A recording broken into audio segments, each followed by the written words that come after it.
कहानी का main character नूर यहाँ पर नालियाँ साफ कर रहा होता है और उसके बाद वो खुदाई वाली जगह पर मिट्टी उठा रहा होता है। और नूर ऐसा क्यों करता है वो तो हमें आगे पता चलेगा, लेकिन बेसिकली ये ऐसे ही काम करता है। जिसके बाद शाम में काम खत्म होने के बाद नूर यहाँ से जा रहा होता है, लेकिन तभी अचानक उसको गुफा में से एक आवाज आती है, प्लीज मेरी कोई हेल्प करो। और जैसे ही वो गुफा में पहुंचता है वो देखता है कि वहाँ पर एक बहुत बड़ा काऊ मॉन्स्टर होता है। और इसके बाद हमें 15 साल पहले का सीन दिखाया जाता है जब नूर एक छोटा सा बच्चा था और वो घर का काम कर रहा होता है। साथ में वो अपनी बीमार माँ का यहाँ पर ख्याल भी रख रहा होता है और उसकी माँ यहाँ पर बोलती है, मुझे माफ करना, मैं तुम्हारा ख्याल नहीं रख पाई, लेकिन तुम अपनी जिंदगी अपने हिसाब से जीना। और अब रात में नूर यहाँ पर सूप बना रहा होता है और सूप बनाने के बाद वो अपनी माँ के पास लेके जाता है, लेकिन वो यहाँ पर देखता है कि उसकी बीमार माँ मर चुकी है। और फिर वो अगले दिन अपने पिता की कब्र के साइड में अपनी माँ की कब्र भी बना देता है। और अब नूर यहाँ पर काफी ज्यादा उदास है, लेकिन वो जिंदगी से हार नहीं मानता और ऐसे ही वो इस टाउन में अकेला अपनी जिंदगी जीने लगता है। और ऐसे ही काफी समय बीत जाता है और एक दिन नूर को सफाई करते टाइम एक बुक मिलती है, जिसे वो खोलता है तो उसको उसके बचपन की याद आ जाती है जब उसके डैड उसको कहानियां सुनाया करते थे। उसके डैड यहाँ पर कहते हैं, आज मैं तुम्हें एक एडवेंचरर की कहानी सुनाऊंगा। नूर पूछता है, अरे डैड ये एडवेंचरर क्या होता है? और उसके डैड बताते हैं कि एक एडवेंचरर वो होता है जो कि अपने दोस्तों के साथ मिलकर ड्रैगन को हराए और मैजिक स्पेल सीखे और जंगल पे से श्राप हटा दे और राजा से वो अमृत पाए, जिससे कोई भी बीमारी ठीक करी जा सकती है और किसी भी मुसीबत से ना घबराए और अपनी तलवार उठाकर उससे लड़के उसे मिट्टी में मिला डाले। और ये सुनकर नूर एडवेंचरर के बारे में जानने के लिए बहुत ज्यादा एक्साइटेड हो जाता है। और अब नूर अपनी मॉम की कही हुई बात को याद करता है कि तुम अपनी लाइफ अपने हिसाब से जीना। और अगले दिन नूर अपनी मॉम डैड की कब्र पर आके ये कहता है, मॉम डैड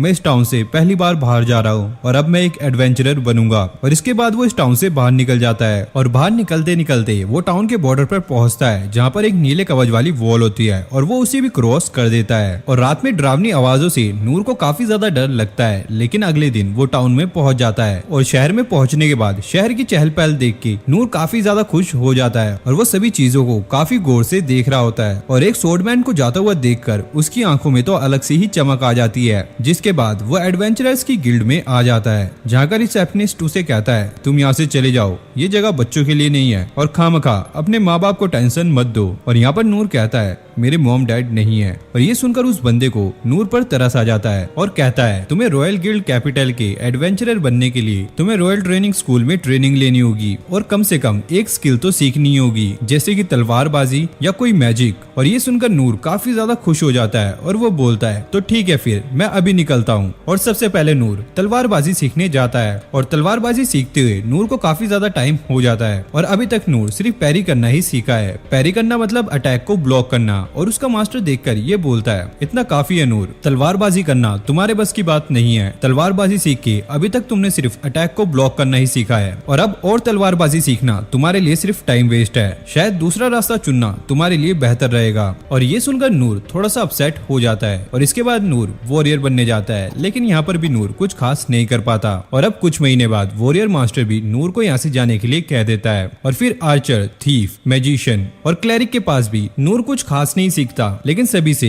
एक आधा लो लेवल मूव सीख लेता है और थोड़े ही टाइम में निकाल दिया जाता है। और फिर ये बात सुनकर रिसेप्शनिस्ट भी यहाँ पर हैरान हो जाता है कि हर ट्रेनिंग स्कूल में कुछ महीने ट्रेनिंग करने के बाद नूर फिर भी कोई स्किल नहीं सीख पाया है। जिसके बाद वो नूर को एक एडवेंचरर के लिए रजिस्टर नहीं करता और नूर यहाँ से उदास होकर वापस अपने घर आ जाता है। और वो यहाँ पर सोचता है कि मेरे अंदर कोई भी टैलेंट नहीं है और मैंने अभी तक जो भी सीखा है उसको लेकर मुझे बहुत बहुत बहुत ज्यादा हार्ड ट्रेनिंग की जरूरत है। और वो यहाँ पर याद करता है कि स्वॉर्ड मास्टर ने ये कहा था कि अगर तुम एक ही स्किल को प्रैक्टिस करते रहो तो तुम दूसरी स्किल को आसानी से मास्टर कर सकते हो। और ये बात ध्यान में रखकर नूर पैरी की प्रैक्टिस करने लगता है और ये प्रैक्टिस करते करते नूर को 1 साल हो जाता है और अब नूर एक साथ 10 तलवारों के अटैक को एक साथ पैरी कर सकता है। लेकिन नूर ने अभी तक और कोई स्किल नहीं सीखी होती और अब 3 साल बाद नूर 100 स्वॉर्ड अटैक को एक साथ पैरी कर सकता है, लेकिन अभी तक उसने कोई न्यू स्किल नहीं सीखी। और यहाँ पर नूर सोचता है अगर ऐसे ही चलता रहा तो वो कभी भी एडवेंचरर नहीं बन पाएगा। इसके बाद वो और ज्यादा मेहनत करता है और दिन रात मेहनत करता रहता है। और अब 10 साल बाद नूर एक साथ 10,000 स्वॉर्ड अटैक को एक साथ ब्लॉक कर सकता है, लेकिन अभी भी नूर ने कोई नई स्किल नहीं सीखी है। और फिर नूर अपने पेरेंट्स की कब्र पर जाकर ये बोलता है, अब मैं एक आखिरी कोशिश करने वाला हूँ। और इसके बाद वो सीधा गिल्ड पहुंचता है और फिर रिसेप्शनिस्ट नूर का फॉर्म पढ़ती है जिसमें उसने अपने आधे अधूरे स्किल्स लिखे होते हैं, जैसे कि parry, physical enhancement, stone throw,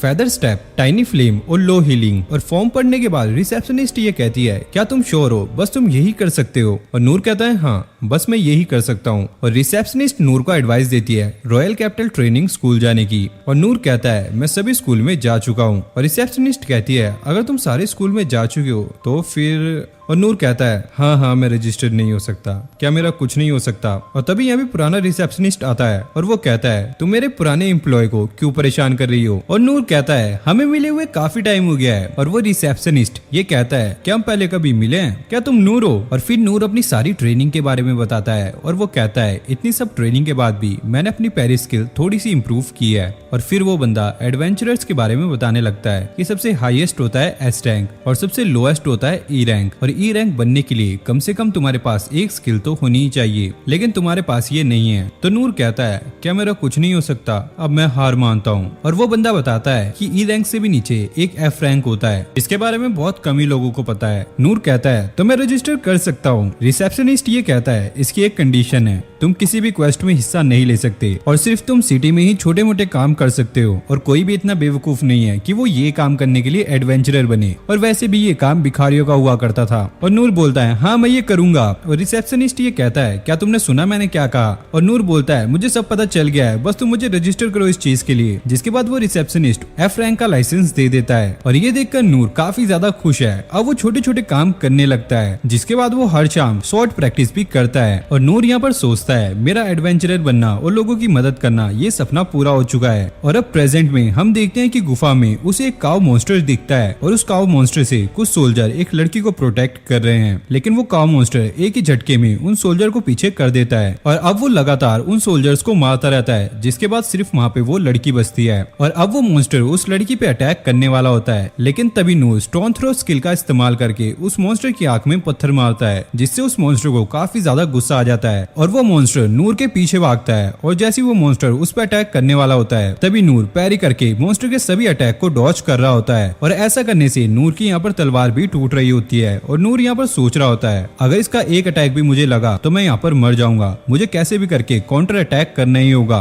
और अगर मुझे मौका मिल भी गया तो मैं यहाँ पर कुछ भी नहीं कर पाऊंगा, क्योंकि मेरे पास कोई भी काउंटर स्किल नहीं है। और वो मॉन्स्टर यहाँ पर देखता है कि वो लड़की अभी भी यहीं पर है, और फिर वो नूर को छोड़कर उस लड़की के पीछे भागता है। लेकिन तभी नूर अपने फेदर स्टेप का इस्तेमाल करके जल्दी से उस मॉन्स्टर के सामने आ जाता है और अपनी तलवार से उस मॉन्स्टर के अटैक को रुका लेता है, जिससे यहाँ पर नूर की तलवार टूट जाती है। और अब मॉन्स्टर दोबारा से अटैक करता है और यहाँ पर नूर अपनी टूटी हुई स्वॉर्ड से ही उसे पैरी करता है और उस मॉन्स्टर की कुल्हाड़ी उड़कर यहाँ पर उसके सिर पर लगती है, जिससे उसका सर धड़ से अलग हो जाता है। और यहाँ पर ये मॉन्स्टर मर जाता है और लड़की के पास जो भी पीढ़ियां बनी होती हैं वो सारी गायब हो जाती हैं। और नूर सोचता है, ये तो काफी मुश्किल काम था, अगर ये मॉन्स्टर थोड़ा और बड़ा होता तो आज मैं काम से गया था। और नूर यहाँ पर सोच रहा होता है कि मैं इस लेवल पे होने के बावजूद भी एडवेंचर्स पे जाने की सोच रहा था, लेकिन ऐसा पॉसिबल नहीं है क्योंकि अभी मैं काफी ज्यादा कमजोर हूँ। जिसके बाद यहाँ पर लड़की उसे शुक्रिया बोलती है और नूर से उसका नाम पूछती है, लेकिन यहाँ पर नूर कहता है कि मैं कोई इंपॉर्टेंट आदमी नहीं हूँ, और यह कहकर वो यहाँ से चला जाता है। और नूर के यहाँ से जाने के बाद यहाँ पर कुछ सोल्जर्स भी आ जाते हैं और यहाँ पर नूर सिटी में चलता चलता ये सोच रहा होता है, बस एक काऊ जो कि एक डीमन भी नहीं है इतनी ज्यादा पावरफुल हो सकती है, मुझे अभी और भी ज्यादा ट्रेनिंग की जरूरत है। उसके बाद कुछ सोल्जर्स उस मॉन्स्टर की बॉडी को डंजन के पास से हटा रहे होते हैं और प्रिंसेस लिन मरे हुए सोल्जर की आत्मा की शांति के लिए प्रे करती है। और तभी इनिस वहाँ पर दौड़ती हुई आती है और वो कहती है, मुझे माफ कर दीजिए, मुझे यहाँ पर होना चाहिए था। लेकिन लिन कहती है, इसमें तुम्हारी कोई गलती नहीं है, ये मेरा ही ऑर्डर था। और तभी वहाँ पर एक सैनिक आता है और लिन को वापस महल में जाने के लिए कहता है। और महल के अंदर लिन का भाई ये कह रहा होता है, क्या ये सच है कि किसी ने मिनाटोर को वहाँ पर समन किया था?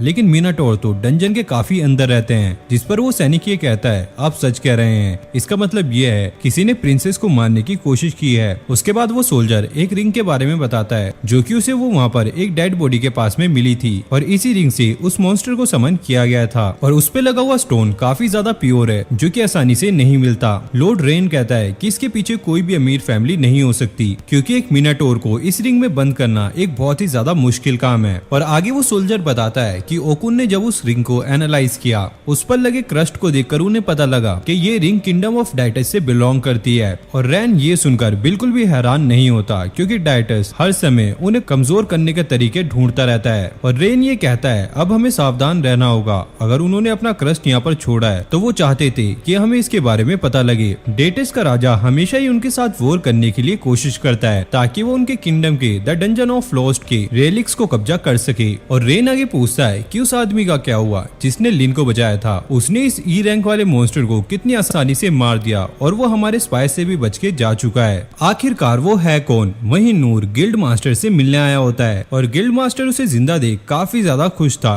क्योंकि वो काफी टाइम बाद गिल्ड आया होता है। और नूर यहाँ पर उससे कहता है कि मुझे माफ करना, कुछ लोग मेरा पीछा कर रहे थे, इसलिए उनसे बचने के लिए मुझे अपने वापस घर जाना पड़ा। और फिर वो मैनेजर उससे कहता है कि तुम बहुत ज्यादा लकी हो कि वो मॉन्स्टर तुमसे नहीं टकराया, उससे लड़ना तो मेरे जैसे ई रैंक के लिए भी काफी ज्यादा मुश्किल होता। और नूर सोचता है क्या सच में ऐसे भी मॉन्स्टर होते हैं? शुक्र है बस कल मैं उस बैल से लड़ा। और वो पूछता है कि आगे क्या हुआ, और मैनेजर बताता है कि उस मॉन्स्टर को किसी अनजान इंसान ने मार दिया। इस दुनिया में कितने ज्यादा ताकतवर लोग रहते हैं, और भाई इस बंदे को अभी तक ये पता ही नहीं लग रहा है कि वो अनजान इंसान यही है। जिसके बाद मैनेजर उसको उसके पैसे दे देता है और तभी लिन वहाँ पर पहुंच जाती है और वो उसे बोलती है मुझे माफ करना, लेकिन मैं तुमसे मिलना चाहती थी, इसलिए मैंने लॉन्ग डिटेक्शन स्किल का यूज किया। और नूर उससे पूछता है क्या तुम स्पाई फैक्शन से हो? लिन कहती है नहीं, मेरी मेन ब्रांच मैजिशियन है, लेकिन मैं बाकी की ब्रांच में भी अच्छा परफॉर्म कर लेती हूँ। और उन्हें सभी लोग घूरने लगते हैं तो लिन कहती है हमें बाहर जाकर बात करनी चाहिए। लिन उन दोनों पर साउंड प्रूफिंग और कंसीलमेंट मैजिक का इस्तेमाल करती है, जिससे उन्हें कोई भी देख या सुन नहीं पाएगा। और काफी दूर आने के बाद लिन उसे शुक्रिया बोलती है और वो कहती है तुमने सिर्फ मेरी नहीं इस किंगडम के सारे सिटीजन्स की लाइफ बचाई है। और वहीं नूर उसे कहता है कि तुम्हारे पास मेरे से ज्यादा अच्छी स्किल्स हैं, अगर उस दिन मैं वहाँ पर ना आता तो तुम आसानी से उस मॉन्स्टर को हरा देती। लेकिन लिन कहती है कि ये सच नहीं है, अगर तुम उस दिन वहाँ पर नहीं आती तो पता नहीं मेरे साथ क्या होता। और लिन बताती है कि थैंक यू के तौर पर मेरी फैमिली तुम्हारी कोई भी इच्छा पूरी कर सकती है, लेकिन यहाँ पर नूर मना कर देता है। लिन बार बार उसकी इच्छा पूरी करने की बात करती रहती है, लेकिन नूर हर बार मना कर देता है। जिसके बाद लिन यहाँ पर रोने लगती है और वो कहती है कि उसकी कोई इच्छा पूरी किए बिना वो यहाँ से नहीं जाएगी। और ये देखकर नूर को अपना बचपन याद आने लगता है, जब वो किसी के पास हीलिंग मैजिक सीखने गया था और ऐसे ही वो जिद करते करते रोने लगा था। जिसके बाद नूर हार मान के ये कहता है ठीक है मैं तुम्हारे फादर से मिलने चलूंगा, लेकिन मुझे कोई रिवॉर्ड नहीं चाहिए। और जब नूर उसके घर के पास पहुंचता है वो उसके आलीशान बंगले को देखकर हैरान था और वो अंदर जाते जाते एक दूसरे को अपना नाम बताते हैं। और इस आलीशान बंगले को देखकर नूर ये कहता है जरूर ये कोई नोबल होगी। और तभी उनके सामने इनीसा आ जाती है और पूछने पर लिन बताती है कि ये उनका गेस्ट है जिसने पिछली रात उसकी जान बचाई थी। जिसके बाद वो तीनों मिलकर लिन के फादर के पास जाने लगते हैं, लेकिन तभी रास्ते में उनको गिलबर्ट मिलता है और वो भी नीचे उतरकर नूर के बारे में पूछता है। और इनेस उसे बताती है कि लिन को इसी ने बचाया था। और गिलबर्ट उसे कहता है तुम्हें देखकर तो ऐसा नहीं लगता कि तुम किसी को बचाने के लायक हो। और इनेस उसे कहती है कि इसकी इज्जत करो और उसे अपने साथ चलने के लिए कहती है। और आगे हम किंग क्लाउच को देखते हैं जो कि प्रिंस के साथ डेरिटस किंगडम के बारे में बात कर रहा होता है। और रेन यहाँ पर कहता है कि उन्होंने तो पहले ही साफ कर दिया था कि वो हमारे किंगडम के साथ कोई भी रिलेशन नहीं रखना चाहते, और अगर हमने इसे भी इग्नोर कर दिया तो ये हमारे लिए और भी ज्यादा खतरनाक हो सकता है। और फिर लिन उन सभी के साथ वहाँ पर पहुंच जाती है और लिन बताती है कि उस रात उसे बचाने वाला नूर ही था। और नूर यहाँ पर कहता है मुझे मेरे कपड़ों के लिए माफ करना, वो तो लिन मुझे यहाँ पर जल्दी जल्दी ले आई और मैं कोई नोबल नहीं हूँ तो मुझे कोई मैनर्स के बारे में नहीं पता, और अगर मुझसे कोई गलती हो जाती है तो प्लीज मुझे माफ कर देना। और किंग कहता है तुम इन चीजों के बारे में चिंता मत करो, मैं तो तुम्हें बस अपनी बेटी को बचाने के लिए थैंक यू कहना चाहता था।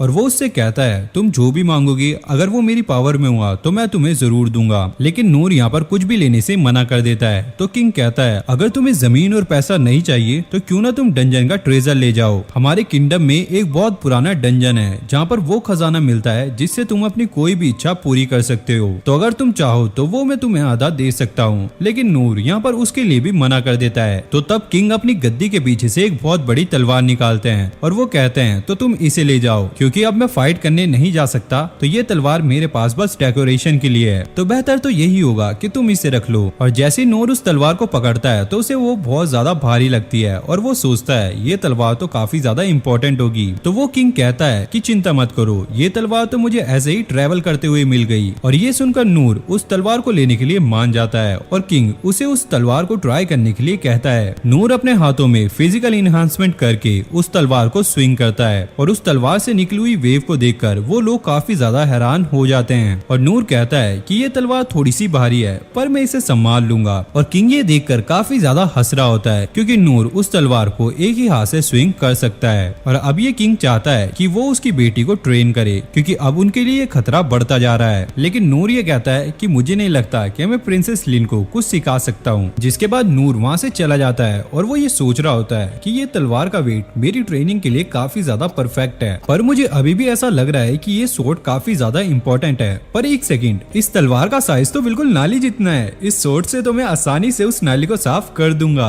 और तभी वहाँ पर इनिस पहुंच जाती है और वो कहती है कि वो नूर से माफी मांगना चाहती है और उन्हें प्रिंस लिन के सेवियर को इतनी बुरी तरीके से ट्रीट नहीं करना चाहिए था। और इसके बाद नूर कहता है कि इसकी कोई जरूरत नहीं है। जिसके बाद वो अपने आप को इंट्रोड्यूस करती है कि उसका नाम इनिस है और वो वॉरियर कॉर्प्स की वाइस कैप्टन है और बचपन से ही उसे डिवाइन शील्ड के नाम से जाना जाता है जिसे लिन को बचाने का हुक्म दिया गया है। और आगे वो कहती है कि लिन की जिंदगी उसकी जान से भी ज्यादा कीमती है, तो लिन को बचाकर उसने उसकी जान भी बचाई है, इसलिए वो अपने तहे दिल से उसका शुक्रिया अदा करती है। और वो कहती है अगर उसे कभी भी मदद की जरूरत पड़े तो वो उसे कह सकता है। और नूर यहाँ पर सोच रहा होता है बड़े लोग यार बातों को कितना बड़ा चढ़ा के बोलते हैं। और यहाँ पर भाई उसको डर भी लगता है अगर उसने उसकी थैंक यू को एक्सेप्ट नहीं किया तो पता नहीं वो यहाँ पर क्या करेगी। और फिर वो यहाँ पर कहता है कि अगर मुझे कभी भी मदद की जरूरत पड़ेगी तो मैं तुम्हें जरूर बताऊंगा। और इतना कहते ही वो तो भाई उसे डांटने ही लगती है और कहती है दोबारा सभी लोगों के साथ इतनी फ्रेंकली होकर बात मत करना, अगर तुमने दोबारा ऐसा किया तो तुम्हारी खैर नहीं। और इसके बाद वो अचानक से फिर से शांत हो जाती है और उसके बाद वो नूर से उसका नाम पूछती है। और जैसे नूर यहाँ पर अपना नाम बताता है वो सुनकर यहाँ पर काफी ज्यादा हैरान हो जाती है, पर वो यहाँ पर कुछ कहती नहीं है और यहाँ से चली जाती है। और उसके जाते ही वहाँ पर गिलबर्ट आ जाता है और वो उससे कहता है कि चलो मेरे साथ, मैं देखना चाहता हूँ कि तुम कितने ज्यादा ताकतवर हो। जिसके बाद गिलबर्ट उसे ट्रेनिंग ग्राउंड में ले जाता है और वो नूर के साथ लड़ने के लिए कहता है। और नूर यहाँ पर सोचता है कि ट्रेनिंग स्कूल के बाद उसने किसी के साथ भी ट्रेनिंग नहीं की थी, तो ये मौका अच्छा है अपने सीनियर से कुछ सीखने का। जिसके बाद वो दोनों अरीना में उतर जाते हैं और सभी लोग नूर को देखकर ये बोलते हैं अबे यार ये कौन नो सीखा है जिसने कैप्टन गिलबर्ट को लड़ने की चुनौती दी है, इस बुड़बक को मरना है क्या। जिसके बाद गिलबर्ट नूर पर अटैक करना स्टार्ट कर देता है, लेकिन नूर भी काफी आसानी से उसके अटैक को डॉज कर रहा होता है। और नूर को उसके मूवमेंट्स काफी ज्यादा स्मूथ लग रहे थे, पर ये उसके लिए काफी ज्यादा स्लो था। तो उसे लगता है कि गिलबर्ट अपनी पूरी ताकत का इस्तेमाल नहीं कर रहा है, तो इसलिए वो लड़ाई को रोककर गिलबर्ट से कहता है कि मुझे पता है कि तुम अपनी पूरी ताकत का इस्तेमाल नहीं कर रहे हो, मेरी चिंता मत करो, अपनी पूरी ताकत से मेरे से लड़ो। और गिलबर्ट को ऐसा लगता है कि शायद वो अपनी पूरी ताकत का इस्तेमाल नहीं कर रहा है। जिसके बाद गिलबर्ट बहुत ही तेजी से फिर से नूर पे अटैक करना स्टार्ट कर देता है और नूर इस बार भी काफी आसानी से गिलबर्ट के अटैक को डॉज कर रहा होता है। नूर यहाँ पर सोचता है कि इस बार गिलबर्ट की स्पीड काफी ज्यादा तेज है, लेकिन जब भी वो अटैक करता है तो गिलबर्ट बिल्कुल डिफेंसलेस होता है और नूर को ऐसा लगता है कि शायद वो उसे हमला करने के लिए इनवाइट कर रहा है। लेकिन एक पल नूर को ये भी लगता है कि शायद ये किसी तरह का ट्रैप ना हो। और यहाँ पर गिलबर्ट सोच में पड़ जाता है आखिरकार उसका भाला नूर को टच क्यों नहीं कर रहा है। आगे वो अपने भाले को एन वक्त पे चेंज कर देता है और वो नूर पर अटैक करता है, लेकिन नूर इसे भी डॉज कर लेता है। और नूर ये कहता है यार ये तो काफी ज्यादा स्लो है, तुम चाहो तो इससे भी ज्यादा तेज हो सकते हो। और ये सुनकर तो भाई गिलबर्ट की भी यहाँ पे फटने लगती है और ये देखकर नूर को ऐसा लगता है कि शायद वो अपनी पूरी ताकत से लड़ रहा है और वो ये सोचता है आखिरकार उसकी कुछ ट्रेनिंग तो यहाँ पर काम आ रही है और वो इस मैच को जीत जाता है। और तभी गिलबर्ट अपना काफी पावरफुल अटैक नूर पर कर देता है और गिलबर्ट को ऐसा लगता है अब तो वो आसानी से जीत जाएगा, लेकिन नूर उसी टाइम पर उसको डॉज कर लेता है। जिसके बाद वो हार मानकर यहाँ से चला जाता है और सभी लोग ये देखकर हैरान थे कि नूर ने गिलबर्ट के सबसे पावरफुल अटैक को कैसे डॉज कर लिया। उन्होंने ये सारी चीजें अपनी आंखों से देखी थी, लेकिन उनको फिर भी विश्वास नहीं हो रहा था। और गिलबर्ट खुद से सोचता है कि जब उसने भाले को उठाया तो उसे खुद ही एहसास हो गया था कि वो काफी ज्यादा टैलेंटेड है, इसलिए वो अलग अलग लोगों से लड़ता रहा और अपने स्किल्स को इम्प्रूव करता रहा। और धीरे धीरे तो वो इतना ज्यादा ताकतवर हो गया कि उसे कोई एस रैंक वाला इंसान मिला ही नहीं जो कि उसके सामने टिक सके। और उसने तो कैपिटल में भी सभी ताकतवर लोगों को हरा दिया था और उसके लिए तो सारी चीजें बोरिंग हो चुकी थी, इसलिए वो कॉम्पिटिटर्स को ढूंढने बाहर चला गया, लेकिन बाहर भी उसे कोई नहीं मिला। और विलेज हेड उसे बताता है कि कैपिटल स्ट्रॉन्ग वॉरियर्स को रिक्रूट कर रहा है, इसलिए गिलबर्ट वापस विलेज पहुंच जाता है और अकेले ही मॉन्स्टर को हंट करना शुरू कर देता है। और जैसे उसे पता लगता है कि कोई ताकतवर मिलिट्री को ज्वाइन कर रहा है तो वो उसे ड्यूल के लिए चैलेंज कर देता था, लेकिन वो उन लोगों को भी काफी आसानी से हरा देता था। लेकिन अभी भी वो यहाँ पे सेटिस्फाई नहीं हुआ था, क्योंकि वो किसी ऐसे से लड़ना चाहता चाहता था जो कि उसके सामने चैलेंज बनकर खड़ा हो, और वो इतने भयंकर तरीके से बोर हो चुका था, उसे ऐसा लगता था कहीं वो पागल ना हो जाए, और उसे यकीन नहीं होता था कि वो इतने कमजोर लोगों से घिरा पड़ा है। और एक दिन जब वो बोर होकर पेड़ के नीचे बैठा था, तभी उसके पास स्वॉर्ड मास्टर आते हैं और वो उससे कहते हैं कि उसे इनिस से फाइट करनी चाहिए। गिलबर्ट कहता है वो स्ट्रॉन्ग तो है, लेकिन मुझे पता है कि मैं उससे आसानी से जीत जाऊंगा। और प्रेजेंट में गिलबर्ट को ये समझ नहीं आ रहा होता है कि नोर किस तरह का इंसान है। एक तो उसने रिवॉर्ड लेने से मना कर दिया, ऊपर से वो किंग के सामने कितनी फ्रैंकली बात कर रहा था, और उसे बिल्कुल भी यकीन नहीं हुआ था कि नोर किसी मिनाटोर को हरा सकता है। लेकिन उनकी मॉक बैटल के बाद उसे नोर की एबिलिटीज पे भरोसा होने लगा है, क्योंकि वो श्योर था कि उसकी अल्टीमेट एबिलिटी उसे हरा देगी। लेकिन वो तो उसे छू भी नहीं पाई, और उसे तो कुछ भी पता नहीं लग रहा था कि नोर उसके हमले को कैसे डॉच कर रहा है, और वो यहाँ पर हार मानने ही वाला था। लेकिन नोर ने उससे पहले ही हार मान ली, और गिलबर्ट को ये समझ नहीं आ रहा था कि उसने फाइट को क्विट क्यों किया, और उसे लड़ते रहने के लिए वो कन्वेंस भी करता है। लेकिन नोर यहाँ पर उसकी बात नहीं मानता, और जब नूर यहाँ से चला जाता है तो गिलबर्ट जमीन पर काफी ज्यादा गड्ढे देखता है, जो कि उसे पता नहीं था कि कहाँ से आए हैं। लेकिन उसे अब लगता है कि कैपिटल में काफी चीजें इंटरेस्टिंग होने वाली हैं। और नूर घर पे जाता हुआ ये सोच रहा होता है कि मैं खुद को बहुत ज्यादा ताकतवर समझता था, पर उसने जब अपना अल्टीमेट हमला किया तो उसने फिजिकल इनहेंसमेंट और फेदर स्टेप का इस्तेमाल करके खुद को वहां से हटाया था। पर नूर को ये यकीन होता है वो ऐसा नहीं कर पाता अगर गिलबर्ट अपनी पूरी ताकत से लड़ रहा होता तो। और वो मन ही मन गिलबर्ट को शुक्रिया अदा कर रहा होता है कि उसने अपनी लिमिट में रहकर भी नूर को उसकी औकात दिखा दी, वरना तो पता नहीं वो अपने आप को कितना ताकतवर समझने लगता। और नूर यहाँ पर डिसाइड करता है कि वो और भी ज्यादा ट्रेनिंग करेगा। और अगले दिन हम देखते हैं कि नूर उसी स्वॉर्ड से यहाँ पर नालियों को साफ कर रहा होता है, और वो ये देखकर काफी ज्यादा शॉक हो जाता है कि ये स्वॉर्ड काफी आसानी से नालियों को साफ कर रही होती है। और वहाँ पर खड़े सभी लोग ये देखकर उसकी काफी ज्यादा तारीफ कर रहे थे, और कुछ लोग तो उसे नाली साफ करने का काम भी दे रहे थे।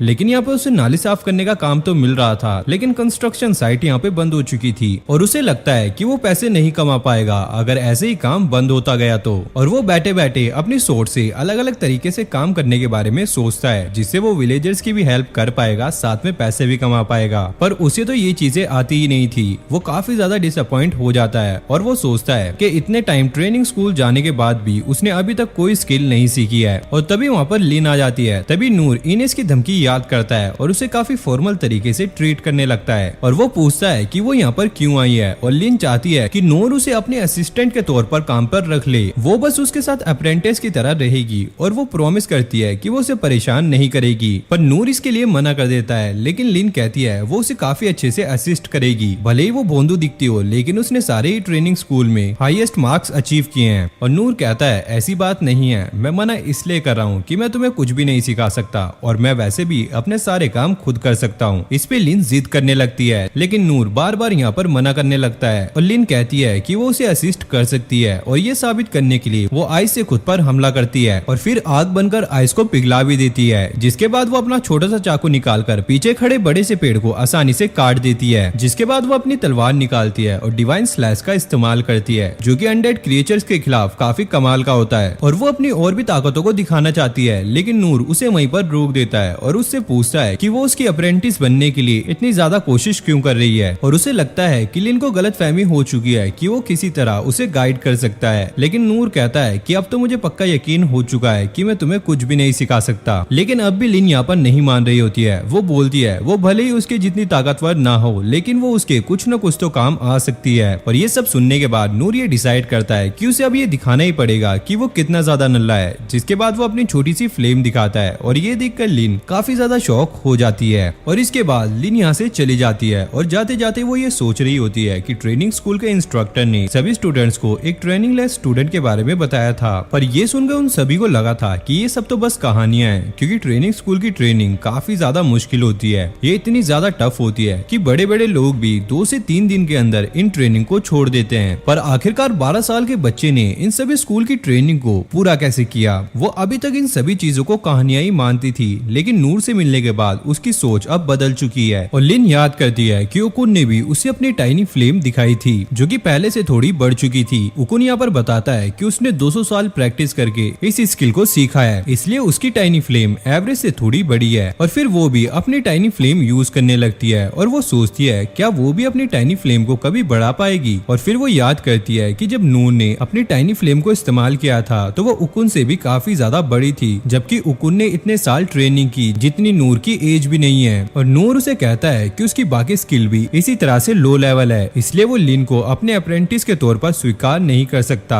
और लिन को ऐसा लगता है कि उसकी बाकी की स्किल्स भी काफी हाई लेवल की होंगी और उसको अब अपनी छोटी मोटी स्किल्स को शो ऑफ करने के लिए बुरा लग रहा होता है, क्योंकि नून ने मिनाटोर को हराने के बाद भी कोई शो ऑफ नहीं किया और वो अपनी पूरी ताकत से लोगों की मदद करता था। वो शरीर और दिमाग से दोनों से ही स्ट्रॉन्ग है। एक दिन मुझे और मेरे भाई को इस किंगडम को लीड करना है, इसलिए मुझे अपने भाई की मदद करनी होगी और मुझे और भी स्ट्रॉन्ग बनना होगा। और जब तक वो मुझे अपने अप्रेंटिस के तौर पर एक्सेप्ट नहीं कर लेते, मैं उनके दिखाए हुए रास्तों पर चलूंगी। और मुझे यकीन है कि जिस जवाब को हाउस ऑफ क्ले ढूंढ रहा है, मुझे वो उसी इंसान के पास मिलेगा। जिसके बाद वो फिर से नूर से मिलने चली जाती है और अब वो नूर को अपना मास्टर मान चुकी थी। और नूर यहाँ पर सोचता है आखिरकार यहाँ पर चल क्या रहा है। और इसके बाद यहाँ पर सीन शिफ्ट होता है जहाँ पर हमें लॉर्ड रेन को दिखाया जाता है, जो कि यहाँ पर ये सोच रहा होता है कि फादर उस टाइम क्या सोच रहे थे जब उन्होंने किसी अनजान आदमी को वो ब्लेड दे दिया। और जब फादर एक एडवेंचरर थे तो वो 6 मास्टर के साथ डंजन की गहराइयों में गए थे और ये काफी ज्यादा खतरनाक था, लेकिन आखिरकार उन्हें एक काफी कीमती क्वेस्ट मिला,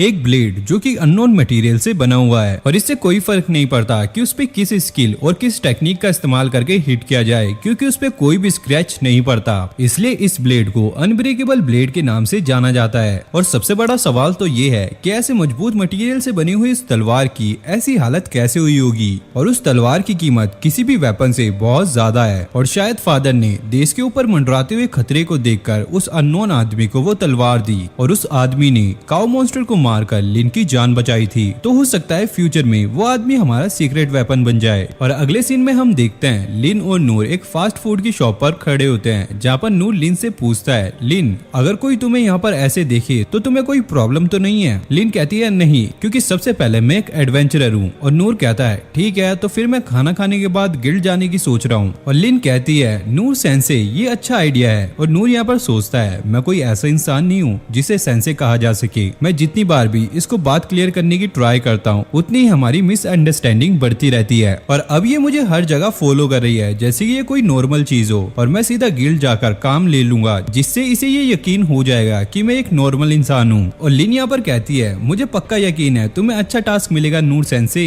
और चलो अब खाना खाते हैं। और उसके बाद यहाँ पर सीन शिफ्ट होता है। उसके बाद रिसेप्शनिस्ट जो कि यहाँ पर गिल्ड मास्टर भी होता है नूर से कहता है नूर तुम लेडी लिन बर्ग के साथ यहाँ पर क्यों हो। लिन यहाँ पर कहती है मेरे नाम के आगे लेडी लगाना जरूरी नहीं है, क्योंकि यहाँ पर मैं सिर्फ एक एडवेंचरर हूँ। और गिल्ड मास्टर कहता है ओ मुझे माफ कर दो। और फिर वो धीरे से फुसफुसाने लगता है ओए नूर ये क्या चल रहा है, कल कुछ हुआ है क्या। और नूर कहता है ये समझाना काफी मुश्किल है और अब मैं क्या बताऊं। और गिल्ड मास्टर कहता है वैसे भी यहाँ पर रूल है कि दूसरों के मामले में नाक ना घुसाई जाए, तो इसलिए मुझे माफ करना, जो भी मैंने पूछा है उसे भूल जाओ। लेकिन नूर कहता है मुझे यहाँ पर सच में एक एडवाइस की जरूरत है। गिल्ड मास्टर पूछता है तो तुम यहाँ पर क्यों आए हो, क्या तुम्हें कोई काम की जरूरत है। नूर कहता है हाँ मुझे कोई ऐसा काम चाहिए जिसे 2 लोग मिलकर कर सके। और गिल्ड मास्टर यहाँ पर कहता है लिन तुम सिल्वर बी रैंक हो ना, जिस पर लिन यहाँ पर हाँ में जवाब देती है। और वो उन दोनों से कहता है अगर तुम एक पार्टी बना लो तो तुम गॉबलिन का शिकार कर सकते हो। और ये सुनकर नूर की हालत काफी ज्यादा खराब हो जाती है और नूर डरते हुए लड़खड़ाती हुई आवाज में बोलता है गॉबलिन का शिकार। गॉबलिन तो ऐसे मॉन्स्टर होते हैं जिनका शिकार हमसे कई ज्यादा ताकतवर एडवेंचरर करते हैं, वो भी अपनी ट्रेनिंग के लिए। और क्या सही में हम ये टास्क पूरा कर सकते हैं। और गिल्ड मास्टर कहता है हाँ बिल्कुल, क्योंकि लिन अकेले ही ये काम को कर सकती है, लेकिन अपने साथ एक पार्टनर ले जाना जिसका रैंक तुम्हारे जितना कम हो और वो एक बोझ है। और नूर यहाँ पर सोचता है आखिरकार मुझे एक क्वेस्ट मिल ही गया जो कि कासल के बाहर जाकर पूरा होगा। लेकिन एक सेकंड, क्या मैं लिन के एडवेंचरर रैंक का फायदा उठा रहा हूँ। और नूर यहाँ पर कहता है लिन तुम्हें कोई दिक्कत तो नहीं है, मैं यहाँ पर तुम्हारे रैंक का फायदा उठा रहा हूँ ये जॉब लेने के लिए। लिन कहती है नहीं नहीं सेंसे, मुझे इससे कोई दिक्कत नहीं है, आप मुझे बस बताइए कि मैं आपके और क्या काम आ सकती हूँ। और नूर सोचता है कि मुझे अच्छा फील नहीं हो रहा है कि मैं एक छोटी लड़की पर डिपेंड हो रहा हूँ, लेकिन फिर भी मेरा एक सपना पूरा हो रहा है। और वो कहता है चलो लिन क्वेस्ट पे चलते हैं। और गिल्ड मास्टर कहता है अरे रुक जाओ, मैंने तुम्हें अभी तक बताया ही नहीं है कि तुम्हें जाना कहाँ पर है। और ये सुनकर नूर वापस आ जाता है और गिल्ड मास्टर उन्हें बताता है कि उनको कहाँ पे जाना है। और कहता है अगर तुम गॉबलिन का शिकार करके सीधा कान काट के लाओगे तो ये प्रूफ होगा कि तुमने गॉबलिन का शिकार किया है, और उसके बिना तो तुम्हें कुछ भी नहीं मिलेगा, तो गॉबलिन का सीधा कान काट के जरूर से लाना। और नूर कहता है सीधा कान याद रहेगा। और गिल्ड मास्टर ये भी बताता है कि पिछली रिपोर्ट से हमें पता लगा है कि गॉबलिन्स का नंबर काफी कम हो चुका है, तो इसलिए अगर तुम्हें वहाँ पर कोई भी गॉबलिन ना मिले तो तुम वहाँ से कोई जड़ी बूटी वगैरह ले आना। और वो कहता कहता है अब तुम यहाँ से जा सकते हो और हाँ अपना ध्यान रखना और मैं सीरियस हूँ इस बात को लेकर। जिसके बाद लिन और नूर सिटी से बाहर निकलते हैं उस मिशन के लिए और फिर वो जंगल में गॉब्लिन्स को ढूंढने लगते हैं। और नूर यहाँ पर पूछता है लिन आखिरकार गॉब्लिन किस तरह के क्रिएचर होते हैं, और लिन यहाँ पर बताती है कि आमतौर पर गॉब्लिन छोटे जानवरों का शिकार करते हैं या फिर वो पेड़ से फल तोड़ के खा लेते हैं, लेकिन कभी कभी ये अपने सर्वाइवल के लिए इंसानों पे भी हमला कर देते हैं और अगर हम उनको ऐसे ही छोड़ देंगे तो उनकी गिनती बढ़ती रहेगी जिससे खाने में भी कमी पड़ सकती है और इस वजह से वो इंसानों के गाँव में भी हमला कर सकते हैं। इसलिए एडवेंचरर उनको ढूंढकर खत्म करते हैं और उनके नंबर्स को कंट्रोल रखते हैं। और इस जंगल में इतने सारे रिसोर्सेज होने की वजह से गॉब्लिन्स को जड़ से मिटाना अच्छा नहीं है और ये इन्वायरमेंट के लिए भी ठीक नहीं है और वैसे भी ये जगह ट्रेनिंग के लिए काफी अच्छी है और साथ ही साथ नए एडवेंचरर यहाँ से काफी अच्छे पैसे कमा सकते हैं। और लिन की सारी बातें सुनने के बाद नूर ये सोचता है लिन के पास काफी अच्छी स्किल्स ही नहीं बहुत अच्छी नॉलेज भी है, पता नहीं यार मैं इसे क्या सिखा सकता हूँ। और फिर ये आगे बढ़ने लगते हैं और धीरे धीरे जंगल में धुंध होने लगती है, लेकिन लिन अपनी स्किल से भी गॉब्लिन को नहीं ढूंढ पाती और कहती है इतनी देर में आमतौर पर गॉब्लिन मिल जाते थे, लगता है ये बात सच हो रही है कि गॉब्लिन की संख्या कम होती जा रही है। लेकिन तभी लिन को कुछ महसूस होता है और लिन कहती है मैं मॉन्स्टर जैसी प्रेजेंस को महसूस कर सकती हूँ, हमें आगे चलकर देखना चाहिए। और फिर ये दोनों आगे बढ़ने लगते हैं और तभी लिन कहती है जो मैं प्रेजेंस महसूस कर रही थी अचानक वो यहाँ पर गायब हो चुकी है। और नूर यहाँ पर कहता है मॉन्स्टर भी लिविंग थिंग होते हैं तो वो बुढ़ापे या बीमारी से मर सकते हैं। और लिन कहती है हाँ ये हो सकता है। जिसके बाद ये दोनों आगे बढ़ने लगते हैं और लिन कहती है यहीं पर, लेकिन इन दोनों को कोई भी मॉन्स्टर यहाँ पर नजर नहीं आ रहा होता है। लेकिन तभी अचानक इन दोनों को खून से लथपथ गॉब्लिन के पैर नजर आते हैं। जिसके बाद लिन अनकवर मैजिक का इस्तेमाल करती है जिससे जो गॉब्लिन यहाँ पे दिख नहीं रहा था वो अब यहाँ पर दिखने लगता है और इस गॉब्लिन का साइज काफी बड़ा था। और नूर कहता है तो ये गॉब्लिन है जितना मैंने इमेजिन किया था, ये तो उससे काफी ज्यादा बड़ा है। और क्या सारे एडवेंचरर इसको ऐसे ही हैंडल करते हैं जैसे कि ये कुछ हो ही ना। और तभी नूर लिन की शक्ल देखता है और वो देखता है ये काफी ज्यादा डरी हुई है और यहाँ पर लिन सोच रही होती है ये गॉब्लिन एम्परर है जिसका थ्रेट लेवल एक्सट्रीम है और गॉब्लिन मॉन्स्टर वो मॉन्स्टर होता है जिसके जेनेटिक्स में फेरबदल करके इंसानों ने उसे बनाया होता है और ऊपर से ये बाकी गॉब्लिन्स को भी खा रहा है जिससे उनको खाकर ये उनकी पावर को एब्सॉर्ब कर रहा है और इससे ये और भी ज्यादा ताकतवर बनता जा रहा है। और नूर कहता है हम बस एक गॉब्लिन से लड़ रहे हैं। और लिन ये सुनकर सोचती है क्या ये सच में इस वजह से यहाँ पर आए थे, क्योंकि इन्होंने पहले से ही गॉब्लिन को सेंस कर लिया था और इस वजह से ये काफी ज्यादा एक्साइटेड हो गए थे इस जॉब को लेकर, क्योंकि सेंसे इस गॉब्लिन को खत्म करना चाहते हैं जिसके बारे में किसी को कुछ भी नहीं पता। और नूर कहता है हम इसे हराएंगे और लिन सोचती है मैं यहाँ पर अकेली नहीं हूँ और वो बोलती है हाँ बिल्कुल। जिसके बाद यहाँ पर ये गॉब्लिन उन पर अटैक करता है, लेकिन नूर गॉब्लिन के अटैक को पैरी करने लगता है और वहीं लिन मौका देकर उस पर मैजिक से अटैक करने लगती है और गॉब्लिन सारे अटैक को डॉज कर लेता है। और नूर यहाँ पर कहता है कि मुझे लगा नहीं था कि ये गॉब्लिन इतना ज्यादा तेज होगा, लेकिन तभी अचानक वो गॉब्लिन लिन पर एक पेड़ फेंक कर मारता है और नूर आकर यहाँ पर पैरी करके उसे बचा लेता है और गॉब्लिन लगातार पेड़ फेंक कर मारने लगता है। वहीं नूर भी यहाँ पर लगातार पैरी कर रहा होता है और तभी लिन की नजर गॉब्लिन के माथे पे लगे हुए माना स्टोन पर जाती है और वो कहती है सेंसे अगर हम इसके सिर पे से वो माना स्टोन हटा देंगे तो हम इसे हरा सकते हैं। लेकिन तभी अचानक वो गॉब्लिन उन पर बहुत सारे पेड़ एक साथ फेंकने लगता है। नूर सोचता है क्या ये नोटिस कर रहा था कि मैं एक बार में कितने अटैक को पैरी कर सकता हूँ। और तब लिन एक विंड ब्लास्ट नाम का अटैक करती है जिससे उस मॉन्स्टर के सारे अटैक पीछे हट जाते हैं और साथ में उसे काफी ज्यादा चोटें भी आती हैं। और तभी वो दोनों देखते हैं कि उसकी सारी चोटें यहाँ पर हील हो रही होती हैं और लिन यहाँ पर कहती है कि ये माना स्टोन से हील हो रही है और अगर ऐसे ही चलता रहा तो हमारा स्टेमिना और मैजिक दोनों ही खत्म हो जाएगा। और नूर कहता है अगर तुम्हारा मैजिक इसको हिट नहीं कर सकता तो मेरे पास भी कुछ ऐसा नहीं है जिससे मैं इसको हिट कर सकूं। लेकिन तभी नूर को एक आइडिया आता है और वो लिन से कहता है लिन तुम मेरी कमर पर एक अटैक करना। और लिन कहती है क्या तुम चाहते हो कि मैं विंड ब्लास्ट का इस्तेमाल करूं? नूर कहता है हाँ। लिन बताती है कि विंड ब्लास्ट इतना ज्यादा पावरफुल है कि वो कासल की दीवारों तक को तोड़ देता है, लेकिन नूर कहता है ये डायरेक्ट मेरी कमर पर नहीं लगने वाला और वो अपनी कमर पर तलवार लगा लेता है और ये कहता है कि ये तलवार इसके अटैक को झेल लेगी और इसे हराने का बस यही तरीका है कि हम इससे तेज मूव करें। और लिन कहती है ठीक है। जिसके बाद वो विंड ब्लास्ट से उसको आगे की तरफ पुश करती है और नूर भी काफी तेजी से आगे की तरफ बढ़ रहा होता है और फिजिकल इनहेंसमेंट और फेदर स्टेप का इस्तेमाल करके वो गॉब्लिन के अटैक से भी बच रहा होता है। और फिर वो एक ऊंची छलांग लगाकर गॉबलिन के सिर पर अटैक करता है, जिससे उसका माना स्टोन नीचे गिर जाता है। और नूर देखता है कि ये गॉबलिन दर्द के मारे तड़प रहा होता है और तभी लिन आकर उस माना स्टोन को उठा लेती है। और नूर कहता है, लिन इसको जल्दी से खत्म कर दो और मुझे इसके लिए माफ करना, और क्या तुम एक बात का ध्यान रख सकती हो कि ये ज्यादा तड़पे ना। और लिन कहती है ठीक है, जिसके बाद वो अपने फायर मैजिक का इस्तेमाल करती है और गॉबलिन यहाँ पर जल के मर जाता है। और जिसके बाद लिन उसके लिए प्रार्थना करती है और नूर भी कहता है मुझे माफ करना गॉबलिन। और नूर सोचता है कि मैं अभी कुछ समय के लिए अपने आप को रोकूंगा गॉबलिन का शिकार करने के लिए। मुझे ओवर कॉन्फिडेंट होकर किसी भी डेंजरस सिचुएशन में नहीं कूदना चाहिए और मैं अगला चैलेंज और ट्रेनिंग और ताकतवर होने के बाद ही लूंगा। और फिर यहाँ पर सीन शिफ्ट होता है और हमें लॉर्ड रेन को दिखाया जाता है जो कि यहाँ पर मीटिंग कर रहे होते हैं। और यहाँ पर लॉर्ड रेन को गॉबलिन एम्परर जो कि गॉबलिन किंग से भी कई ज्यादा गुना बड़ा था उसके बारे में पता चलता है। और लॉर्ड रेन ये कहते हैं कि ये माना स्टोन आम नहीं है और इसके पीछे मैजिक एम्पायर का हाथ होगा और वो गॉबलिन एम्परर काफी ज्यादा ताकतवर होगा। लेकिन ये कमाल की बात है कि उन दोनों ने उसे आराम से मार दिया। और शैडो कंपनी के लोग बताते हैं कि उस मॉन्स्टर ने अपने आप को काफी टाइम से छुपा रखा था और लेडी लिंकबर्ग के हिसाब से वो मॉन्स्टर उस जंगल में काफी टाइम से था। और लॉर्ड रेन सरप्राइज होकर बोलते हैं क्या, और शैडो कंपनी भी इस मैजिक को डिटेक्ट नहीं कर पाई। और वो यहाँ पर सोचता है कि उन्होंने इतने बड़े क्रिएचर को यहाँ तक कैसे पहुंचाया होगा, और अगर उन्होंने इसे समन किया होगा तो हमारा सेंसर नेटवर्क इसे यहाँ पर नोटिस कर लेता।